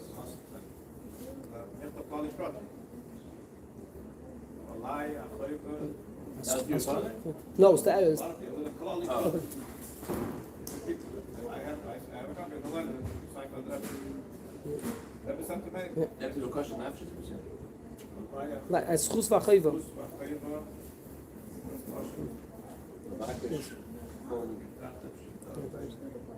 So when Rebbe said basically that I have the obligation, the merited obligation, and ask that everyone learn something from his torah and Farbrengen from this thing. Learn to by the Farbrengen. Both ends of the but when you Yeah, I know what it is. I'll tell you that. Yeah. They should know. So was the You have to be Makasha. You have to break a little bit of Gashmias. And that, do that, you bring it down to the Hamshach of Torah, of course. But Gashmias, breaking the Gashmias is a hardika. But the main thing is to do, it's not to break, to step in, to be Mechaber. And the purpose of it is to connect two things that were separate. sometimes my gosh, in the rose. Gashmias Luknis, yeah. And how? Through the course, through tournaments. Really enjoyed the Farbrengen. Huh? Really enjoyed the Farbrengen. They're about the Alpha. The Rabbi said, "Emes nikas mekosai." And the Bill said, "Ich en der Schwer." Where the Rebbe explains the Rabbi, "Ich en der Schwer and der Mishpim." It's swear to the Rabbi. No way you can imagine. The Bill said about the Rabbi. The Rebbe explained the Rabbi. It's so deep that the Bill said, "I can swear to the Rabbi in mean it." Because that's what my Torah is. When the Tzai says Torah, there's a depth we had in some meant, and there's deeper things that it's infinite. It's okay. It's there. Wow. How could they walk around? They walk around learning Tanya? No, but the thing is that They walk around learning Tanya? Yeah. the thing is that I'll was later used all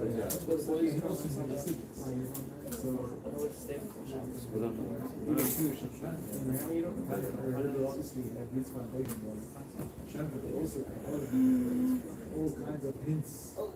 Every word it's trying to say that not that he had decided that this was or was it his own tradition? Give a quote from the Rebbe. It wasn't like obvious. If you learn a minor and after Rebbe brings something, or the Rebbe brings something, and you've learned the minor with the Torah, you understand what the Rebbe is talking about. But if you don't have that background, it doesn't sense of it. Somebody who's learned Zohar and understands everything, I'll memorize and kind of this is what it is. Every word. There's depth like the ocean. This level of the water, this level of the everything. It was said on such a level. Rashi, like every Rashi, never comes to explain Rashi. Mendel Futafaz was a child. He told his mother once, my brother Handel, he's so makbid that his suit should be his shirt and his pants should be no wrinkles. Should be all steteshner. So his mother said to him, that's because his taiva is that his suit should be polished and whatever, and it shouldn't be any wrinkles. That's also his guide. And his mother said to him, and your type and your guide is that your suit should have wrinkles. His guide is it shouldn't have wrinkles, and your type guys it should have wrinkles. So we're all Neanderthals. We're only Neanderthals looking at the words of Tzaddikim. We don't know. We didn't know. My first Rashi Farbrengen that I heard, I was 14 years old. Between Yossi and the girl that they gave me a spot. And I tried to hear it, my first Farbrengen. I remember Rashi. Rashi's Lukas, the Veira Har, the Rebbe explains. The Rebbe brings the Rashi, Tapuach Hagav Tapuach. English. That says that Veira Har, there's a mountain and a mountain. So Rashi explains like a nipple on top of a nipple. The Rebbe asked the question. The Rebbe asked the question, then there was a sixth, and then the Rebbe answered. One of the questions is, why Tapuach? I think to myself, I never learned Rashi that way. I mean, Rashi does Tapuach, an example. There's a deer in Tapuach. What's the Rebbe going to say? What could be? What's Tapuach? The Rebbe answers, Tapuach, Lashon Lafuch. Tapuach means blown up. That's what a mountain is. To me, it was like, wow, that's how you learn Rashi. Like, at 14, I was like, this is big Rashi. The Rebbe says Tapuach is Tapuach. Tapuach is not Tapuach is not orange, not Tapuach, Lashon Lafuch. It's a hard. It's a physically pleasant. It's a blown out of the ground. So, you, I mean, that I'm saying that Rashi, Taken meant when it's Tapuach, Lashon Lafuch. There's a depth. So Rashi's word that is also there. The Rebbe rebuilt that. The Tapuach mentioned that it's not. Deeper in the ocean. Something more answer the question? About Moshe Levin or Bekiva? Before answering, no, yeah. The boss is Moshe Levin, sorry, people making, saying all this deep stuff. Where do you get this from? They got it from you? We finished up. No, it says Chol Shadaitei. Says first he felt Moshe Rabbeinu felt he was standing listening behind the thing. He felt bad. What? And then at the end he finished saying the whole drasha. And then he says the whole drasha. He says Moshe halacha Moshe Sinai. So Moshe Rabbeinu felt better. So what's going on over here? What happened at the beginning? First he felt bad, and Sasha died because he said halacha Moshe Sinai. So what was going on over here? So Elamai. The Torah is learned from klal prat to klal. There's different ways you could extrapolate on the Torah. It's a nekuda, it's a yud, it's a tiny little nekuda, and you bring it out, you slap it out, and you bring it out in the oirich and reichiv and all different ways. It has different details. So everything is you say this is from Moshe Rabbeinu. That's not true. It's not a sheker. And that's what that Moshe Rabbeinu is right for the fact that you to bring it out. Similar to that, you have an interesting concept. The Rebbe brings from the Rebbe Shav, a letter from the Rebbe Shav regarding Tanya. He says that the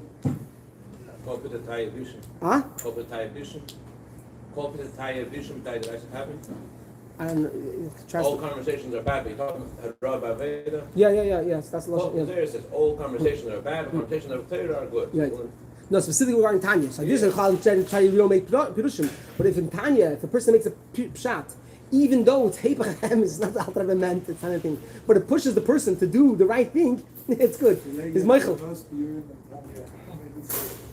No, that's what happened. It's unbelievable. It's printed now this year. This Tanya that they took of all the right touching you down 1954. The Rebbe wrote a letter that he has a vision of how he wanted to make a Tanya. He wanted to make it look like a Gemara. Like a Gemara like in the middle, and all the Mepharshim from all around. They got the Rashi and you have the chassidus and this. That's what they wrote. That was his vision. He wanted to have a Tanya in the middle, and then everything around, all the Mepharshim around. Like That's the true Tanya? so yeah, but they didn't mamish like they wanted to keep the middle, but okay, they did close as best accordingly for now. That's that from the Rabbi, no?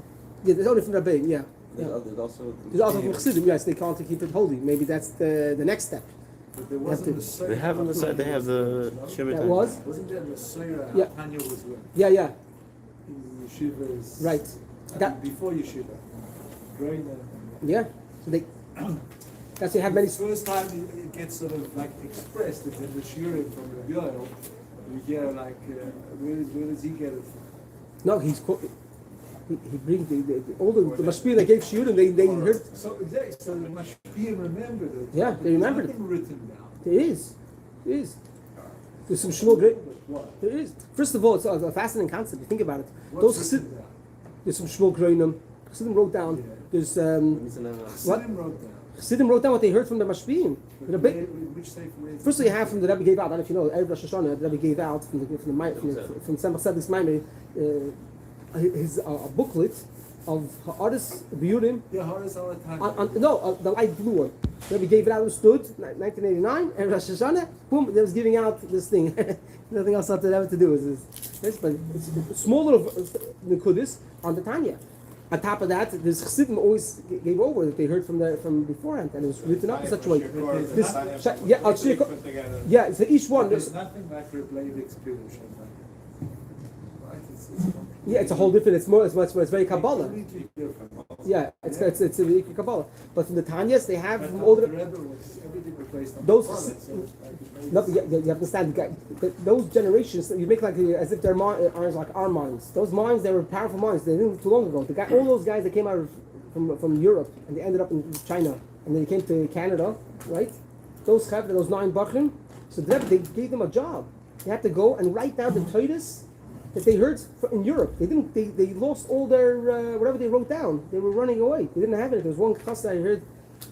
He was in Flappers, whatever. He wrote down. He had all shiurim. He heard from Yehuda Eber. These things. He kept it. He saved it. And in the war, one of the places was a boat, and he simply lost that ransom that he couldn't take. He ended up in the ocean, and he lost himself from the fact that his whole life he put down the Torah in his writings as a bacher, right? This thing, and he had to go to loss. That was his thing that he regretted his entire life.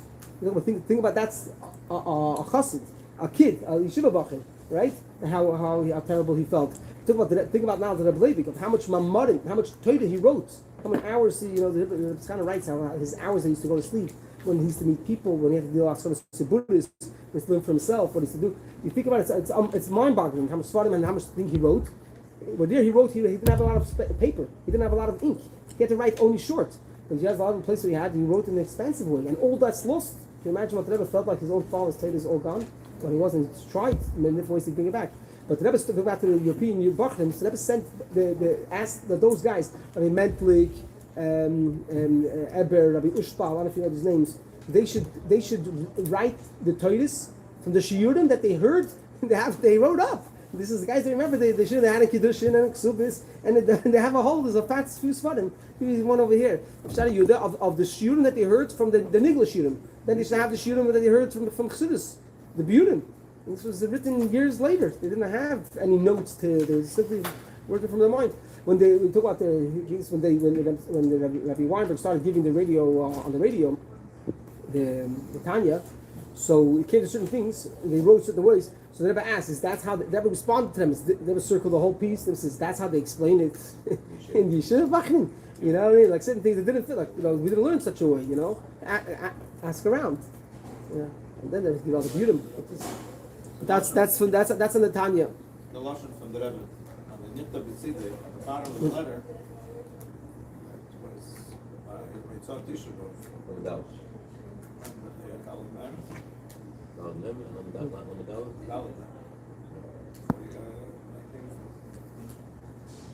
It's actually my father signed it.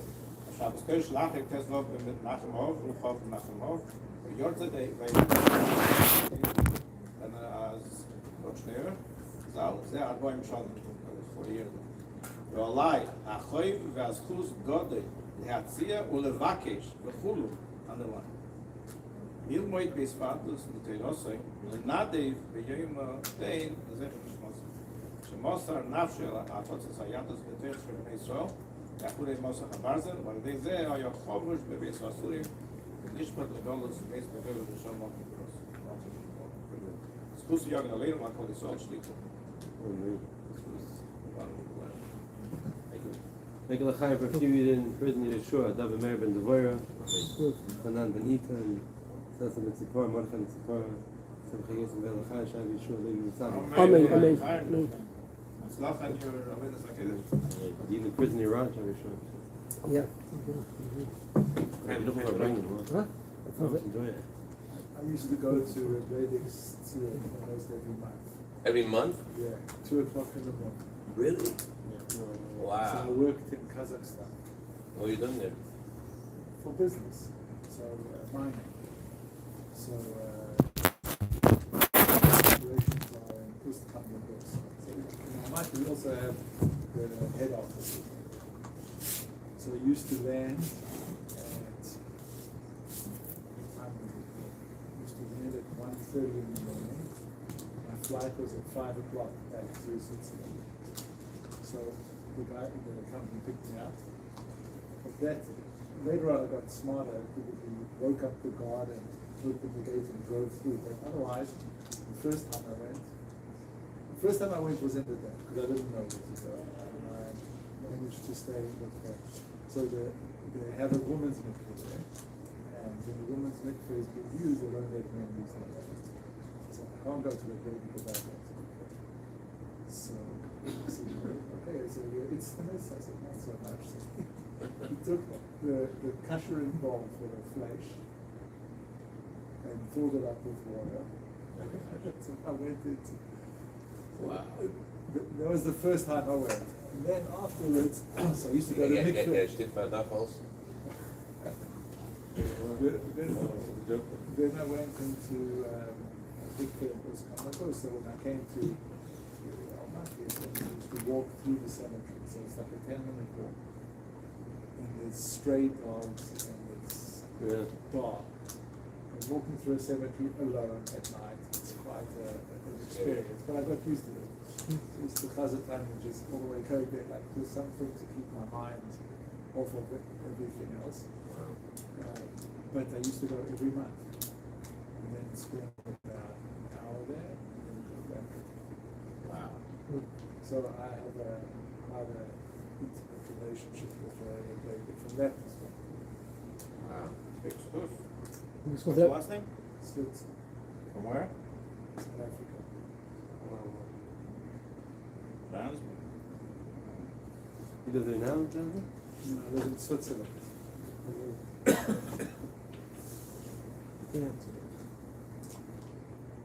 Did that for like 2 years. Since COVID when we started. Rabbi Dubravsky once brought that up as a minor. So I have a key for the later. Oh. But then they changed it to electronic things. It doesn't know. I go to chassidus should be made there. You have to wake them up 1:30 in the morning. Yeah? Chaim Ashkenazi, or Shalom, he told his students that he had a picture of the mikveh, that they'll learn this and that. They'll give them a picture of the mikveh. So they'll do what they're supposed to do. They work very hard. Which year? I don't know. Chaim Ashkenazi, Mot Ashkenazi brother. Oh, okay. So they came to his house in the middle of the night, and he brings out sword or whatever. This is the picture of the. So they have the key to see, but the key is in the learning the Torah, So every time I went, obviously, Right. before I went to Oil, I went there's always another Ashkacha, right? There's all the Torahs. it's mamish like Mavos Arayim, mamish like blows your mind.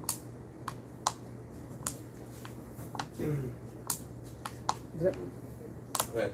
No, so what's the Rebbe in the picture? The Rebbe said a very interesting thing once by Farbrengen. The Rebbe said that we have pictures of all the Rebbeim. You need to have to help to learn. So the Rebbe says, we don't have a picture of the Mitzvah Rebbe. We don't have a picture of the Rebbe. How can you say that? So he says that the fact alone that we have so much Torah, the Mitzvah Rebbe wrote so much Torah, so from learning his Torah, you could be able to be Mitzvah, what the Mitzvah Rebbe looked like. Wow. That's what the Rebbe says. So look from this thing. It's unbelievable. Passed away in his mid-50s. Huh? The Rebbe passed away in the mid-50s. Yeah, and the Torah that we have is a huge amount. It's to write in a way that he's top to writing. He's the writer was on top was he started writing, and the bottom came to the bottom. The top was the what? That's how much he wrote, and it wasn't like he wrote very big words. He was very small. You see the paper very quickly. very quickly, and they had to have, and his mind was rushing so much. They had to have us. And if you missed, they had to figure out which. So they wrote also on the table. On the table, yes, they had to figure out Yeah, which but it wasn't words. Yeah, to know based on the colors, know which. Yeah. It's a long memory. And so very long. Yeah, the Rebbe said that the Rebbe has Rabbi Shachat. They've asked him to make a mafteach on and to write a thesis on the Mitzvah Rebbe's mamarim. You notice? So much so that when the Rebbe had a heart attack, Tashlam Ches, so the first answer that came out after the heart attack, the Rebbe finally got his mail, started to get involved with not only his health, but to be involved with chassidim. So there was two answers. One answer was to Shachat, one word, Hamaftechus, question mark. That was it. And I was like, Right after that. right after heart. Right after It wasn't this Shachat. It was his brother. No, it was Emmanuel. Emmanuel. Yeah. His brother. Yeah. The first place is after And the Mitzvah Rebbe, no, the Mitzvah Rebbe is. He wanted to write the Maftechis and then also to write like a general thing about the Mitzvah Rebbe. Yeah, it was just flowing. It's the bidna. It just flows and it's all white. So he finally he did it. It was very hard. So he pushed it off, and it was very. So I think he came at the end. So he finally did it. So when I think he had a chassidus, so he spoke to the Rebbe. So the Rebbe says, like interesting lashon says, the Mitzvah Rebbe has a weird. I think the Rebbe's lashon was a weird mazel, that he has a ton of chassidus, which is very geschmack, but from Me'ez Sibshatia, you're not learning it. Either it's too long, you don't feel like you're finishing, you're not going anywhere. But this is his Torah is. Why because there's no picture of Moshe Rebbe? It's a chiddushim that you have the Alter Rebbe. I'm saying the Mitzvah Rebbe, Yeah. the Alter Rebbe is a whole story, not coming right, you know the whole story. So that's if the Alter Rebbe was a painting that they didn't mash it, whatever. Chassidim didn't want. People didn't want. Chassidim didn't want to take pictures of themselves. It was Chassidim. The Rebbe spoke about himself about taking pictures. It's not a pashta thing. They have now this big pashta. Yeah, I'm saying. First picture of the Rebbe Shah. Yeah, For the of a real Mitzvah, picture, right? The Rebbe Shabbat because he was only going to because he was going to run away. He wanted to go to India. The Rebbe Shabbat. the Rebbe sick. No, that's a menash. That's a menash. But there was no picture. No picture. When the photographers come out, and the whole story said also. They have it. Some say we have a picture of it there. Right. Yeah. But they came out. That's what Rebbe spoke about. Of who? Yeah, it looks Of exactly like the the menash picture. a few years ago. Have longer hair. Yeah, longer beard, big Yeah. beard. Yeah. And then the Simon, the Frierdiker Rebbe writes in his diary that the Frierdiker Rebbe was 2.5 years old when Rebbe Menashe passed away. So his father, Rebbe Shab, used to always tell the Frierdiker Rebbe, "Was gedenkst du? What do you remember from your? Remember? Like you should soon forget the tzir of his Zayda of the Rebbe Menashe." So he knew about what his beard, the things that he looked like, and the Rebbe Frierdiker writes about it. Says even though he was 2.5 years old, but since he was told to remind himself, His mother, this, right? huh? Remember? Who used to say that? His father, Rebbe Shab. Rebbe Shab told him. Wasn't the Rebbe's? No, I think if I remember correctly. I heard that. This question, what's the things? What do you remember? But it's a general, right? A general, yeah. Yeah, so we could pass it over. Yeah, but this is specifically to the tzir.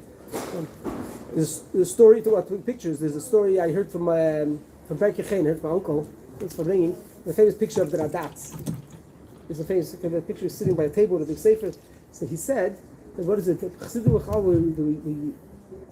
shunned, they didn't like pictures, taking pictures. It was a side of the thing, and Chof and everyone spoke very strong about pictures, taking pictures of the Rebbe in a very, very bad way, very strong way. So only if someone needs it for Fatzah Mayonis, needs it for Parnassah, like stop taking pictures. What? Yeah, this is was looks like Farbrengen. The Rebbe many times. At the same time, the Rebbe says to take a picture of itself. Right. So it's very interesting on the two ends. I remember as a kid, there was only 2 pictures of the Rebbe. Yeah. And I had in my wallet, one side, one picture, the other side. There was only 2 pictures of the Rebbe. One the Rebbe with the Black. Yeah. darker beard, first year. The other one is maybe the Chofs. Yeah. Meaning- No, That was it. that was only. Meaning what they didn't have them. No, they had, but it wasn't commissioned. It wasn't commissioned. Two pictures that were. If you want, I can tell you a few interesting stories about pictures. One had the same picture. But there was smile to the pictures. Yeah, we got later on. It's changed. The early years, there was a seder. You could only use this picture. When they wanted, they had to ask maskiras which picture they could use. So they got a picture. For 10 years, they used the same picture. They had printed in a calendar. They put a picture of the Rebbe in Morocco. So they got this one picture. When this picture finally came to France, this picture was there. After 10 years, they wanted an updated picture. So the Rebbe was not the same from 10 years ago. So they had another picture. But then somewhere else, there's a letter even Rabbi Chadek writes to somebody, who gave you the permission to print a picture of the Rebbe without our permission? Like, how do you take a picture of the Rebbe and start just printing like that without permission? It was sanctioned. In any case, it was one of the pictures that there was. So what it means, a picture to what you talked before at Goyim. There's a picture of the Rebbe. It's a handsome picture. It's very sharp. It's very clear, and Rebbe standing in his office. You see just the Rebbe. They brought this picture in France. So Belnitsky. They showed just this picture. He said the Rebbe Hatzutan with a goy. That's what he said. When they showed him the picture, it's just a picture just of the Rebbe himself. It's like a very nice picture of the Rebbe standing with a smile. So Belnitsky. He was a big chassid in France, and he said the Rebbe Hatzutan with a goy. In this picture, the Rebbe is doing. Wow. Well, later they found out they got the whole picture. Not just they say they got the whole picture. They got the whole picture. They saw there was a governor, a mayor, whatever it was. Someone came to the Rebbe, and that's what the Rebbe was busy giving shalom aleichem. So he, a chassid, was able to see from the picture that the Rebbe had stomach a guy. Unbelievable thing. That's a mice. Another mice is talking about the pictures. The Rebbe didn't like too much pictures. I want to just learn the torah, not the shoe we need to have to help the Rebbe says that the bottom line is that we have now after each shot.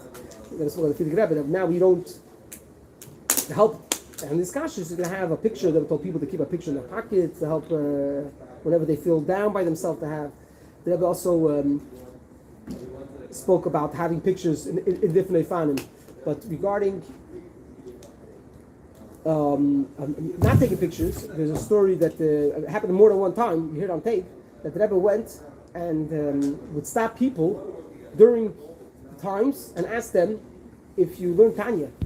The Rebbe said more than once. It happened more than once. There's one famous story that is on video. The Rebbe told to Rabbi Yoel Khan, just now, that they turned around and said someone took a picture.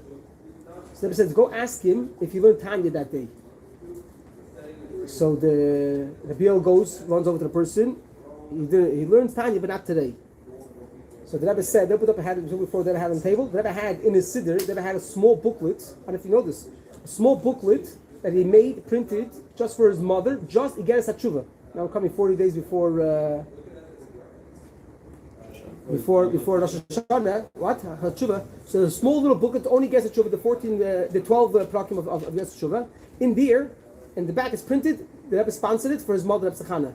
And the Rebbe kept it in the back of his siddur the whole time. So the Rebbe gave to Rabbi Yoel this little blue booklet. The Rebbe says, learn with him a Perek Tanya.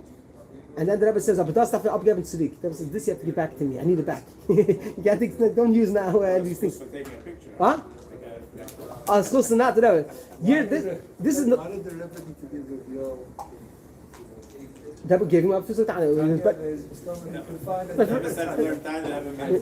Yeah. Here and now. Moshe, they've asked us to learn Torah. Tell us another Torah of Levi. One more Torah of Levi. One more Torah of Levi. Just one.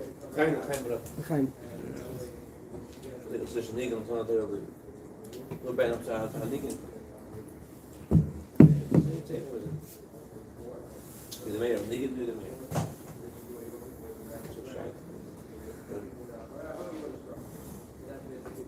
thing with the Schweizer, the Schweizer lady to go.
We were looking for it, we couldn't find the safer. You have the safer? You sent it, you buy it for us.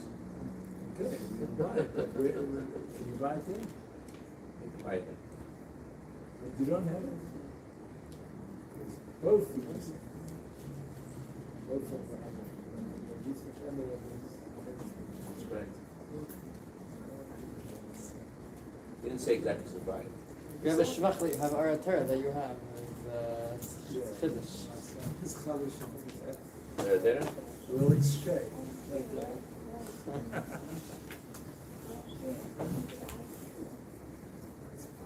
Where did you get it? You contain.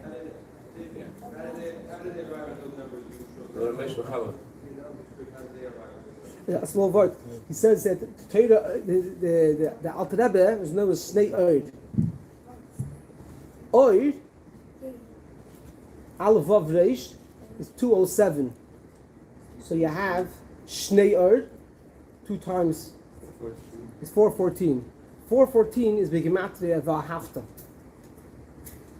So the whole Nukud of the Alter Rebbe, Shnei Zalman, right? Vahafta, yeah? Yeah, what? Yeah.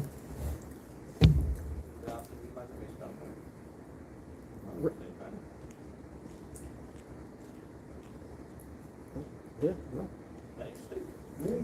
yeah. Safe.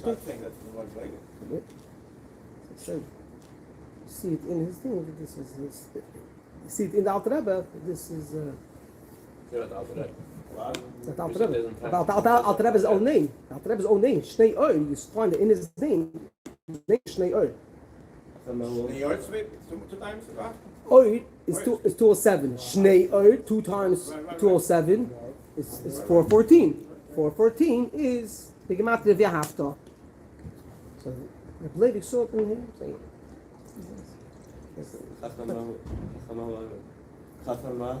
Yeah. Going. And what? I'm just connecting it to Chacham. Yeah. Mahu Omer. Rabbi Moshe said they get outside his name, even though that's.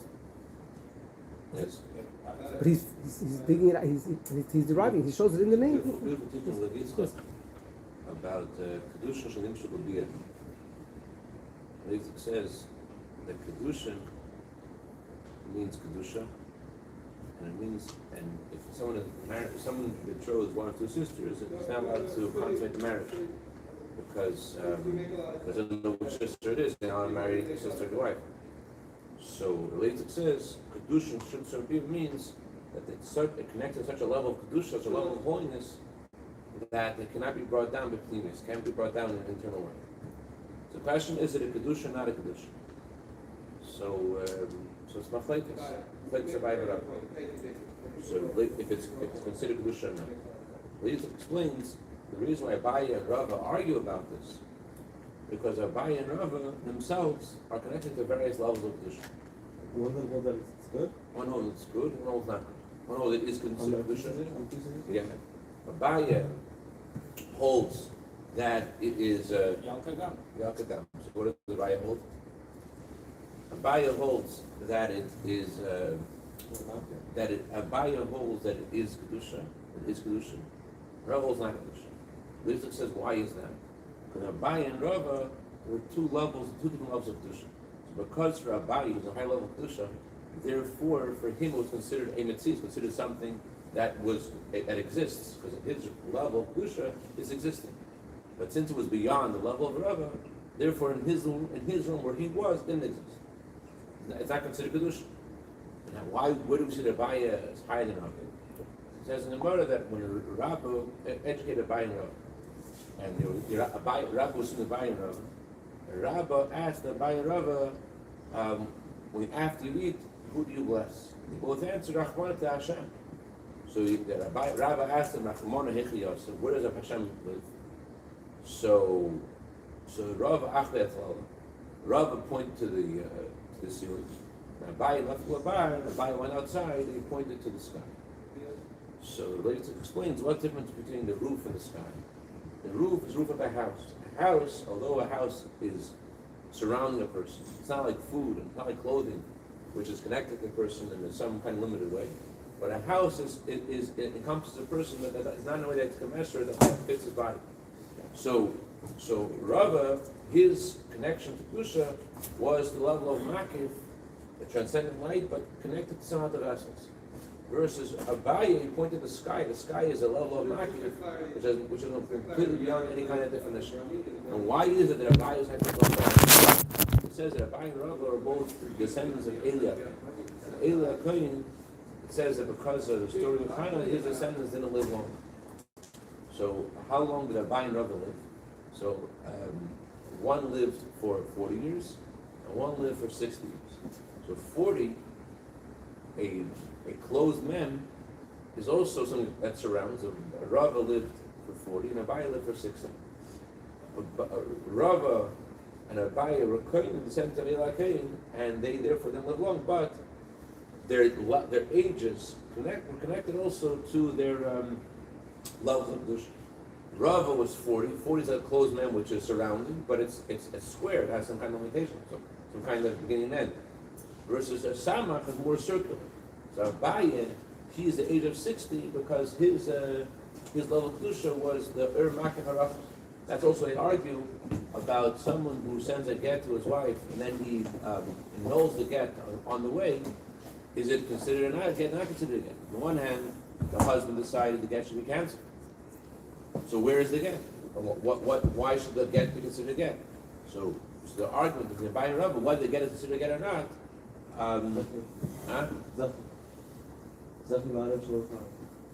So the previous of it, the inner meaning of it is that it's not in the seichel of the husband. He's mevatel. Where is the get then? If he mevatel not b'dibur, mevatel b'seichel. So where does it exist? It exists in some kind of transcendent way. Does it exist or doesn't exist? So that machlekes and buying Rav also has to do with what they considered what level of kedusha they were on. Based on what level of kedusha they're on, that's how they're defined together. That's just one part of the whole thing. The lecture goes on explaining why they argue about Yalka and why they halacha l'gavaya and on and on and on. And just a question like makes you realize the truth of Torah. A little bit of this mention this. Question like you see, you understand the infinity of Torah. Chaim Rav.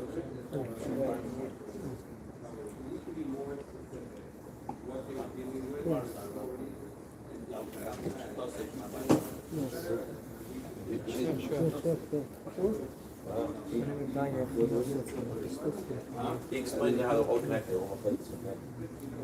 He had to explain how Yeshua Medas all plates. Yalka Gam, all six of them are Why they all follow the same track. Why Rabbi Rav disagree in these six arguments. Why they all connect to each other. Was he here? By the way, it says Yalka Gam is Yal's elevation, Gam is Geshem Asmara, and Mashiach goes on and on. It's See this? Well, to be honest, I'm very interested in these like the Rabbi I heard the audio of the Hasidic Heritage series from Rabbi Moshe Levin. Very interesting. So I know stuff I never knew about. I tried to listen to him many times. Huh? I tried to listen to him many times. I started every single year. And a few weeks. Never got it. Never really interested. It's Kedavs, it's very interesting. You feel beat by shaming. There's a word that always repeat from the Rebbeim. So you felt beat by shaming, which affects me and the listeners.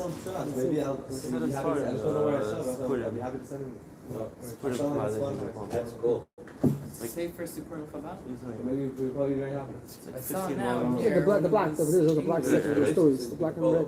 In English. Oh yeah, the red, the orange. This is not very good. And now that everything's out there. So just if you ask your friend. There's a book. It takes me a long time to read 2 books. I'm in the middle of 2 books right now. Okay. I read sometimes in shabbos. There's this book, Turning in Judaism Outwards, by Rabbi Chaim or something. It's a book on the Rebbe, very interesting, very detailed. And he quotes all the sources. The back of the book is half the size of the book is just occurs. It's very strong. So he brings in detail all the stories when the Rebbe was in France and Germany. And it's very Yeah. This is the times it's called the chassidus Dvarim B'Teilim. No, it's not story, not the Dvarim B'Teilim. It's just stories that is very important also. That gives the achluchis. The person can learn a lot of nigla, have a lot of this, but doesn't have the juice. Then it's a whole different thing. The Rebbe told the guys in Yeshiva to have someone that when they eat by the dinner, by the meals, to have someone, Shabbos meals, to have someone come say stories. Make sure all the teachers to give make sure they stories. Gives the whole, it's a whole different thing. A person has a kach and stories, a person has a Rebbe writes. The figure writes on himself that he used to wait sitting on the table. He knew certain older students to come and he's supposed to share with them. The figure was young. He heard them stories that they heard from their generations before. That gave him advice. The figure writes himself, he's writing his feelings. Continue the fire. You want to know, this is 6:30 in case you want to know. This is 6:30. You want to know this time. So I'm telling you. 6:30. Okay. So full 7 hours, I think. Thank you very much. Oh, you said prayer. I'm Gold. I'm from project. All this from Argentina. Rizzo. And the bells, Rizzo.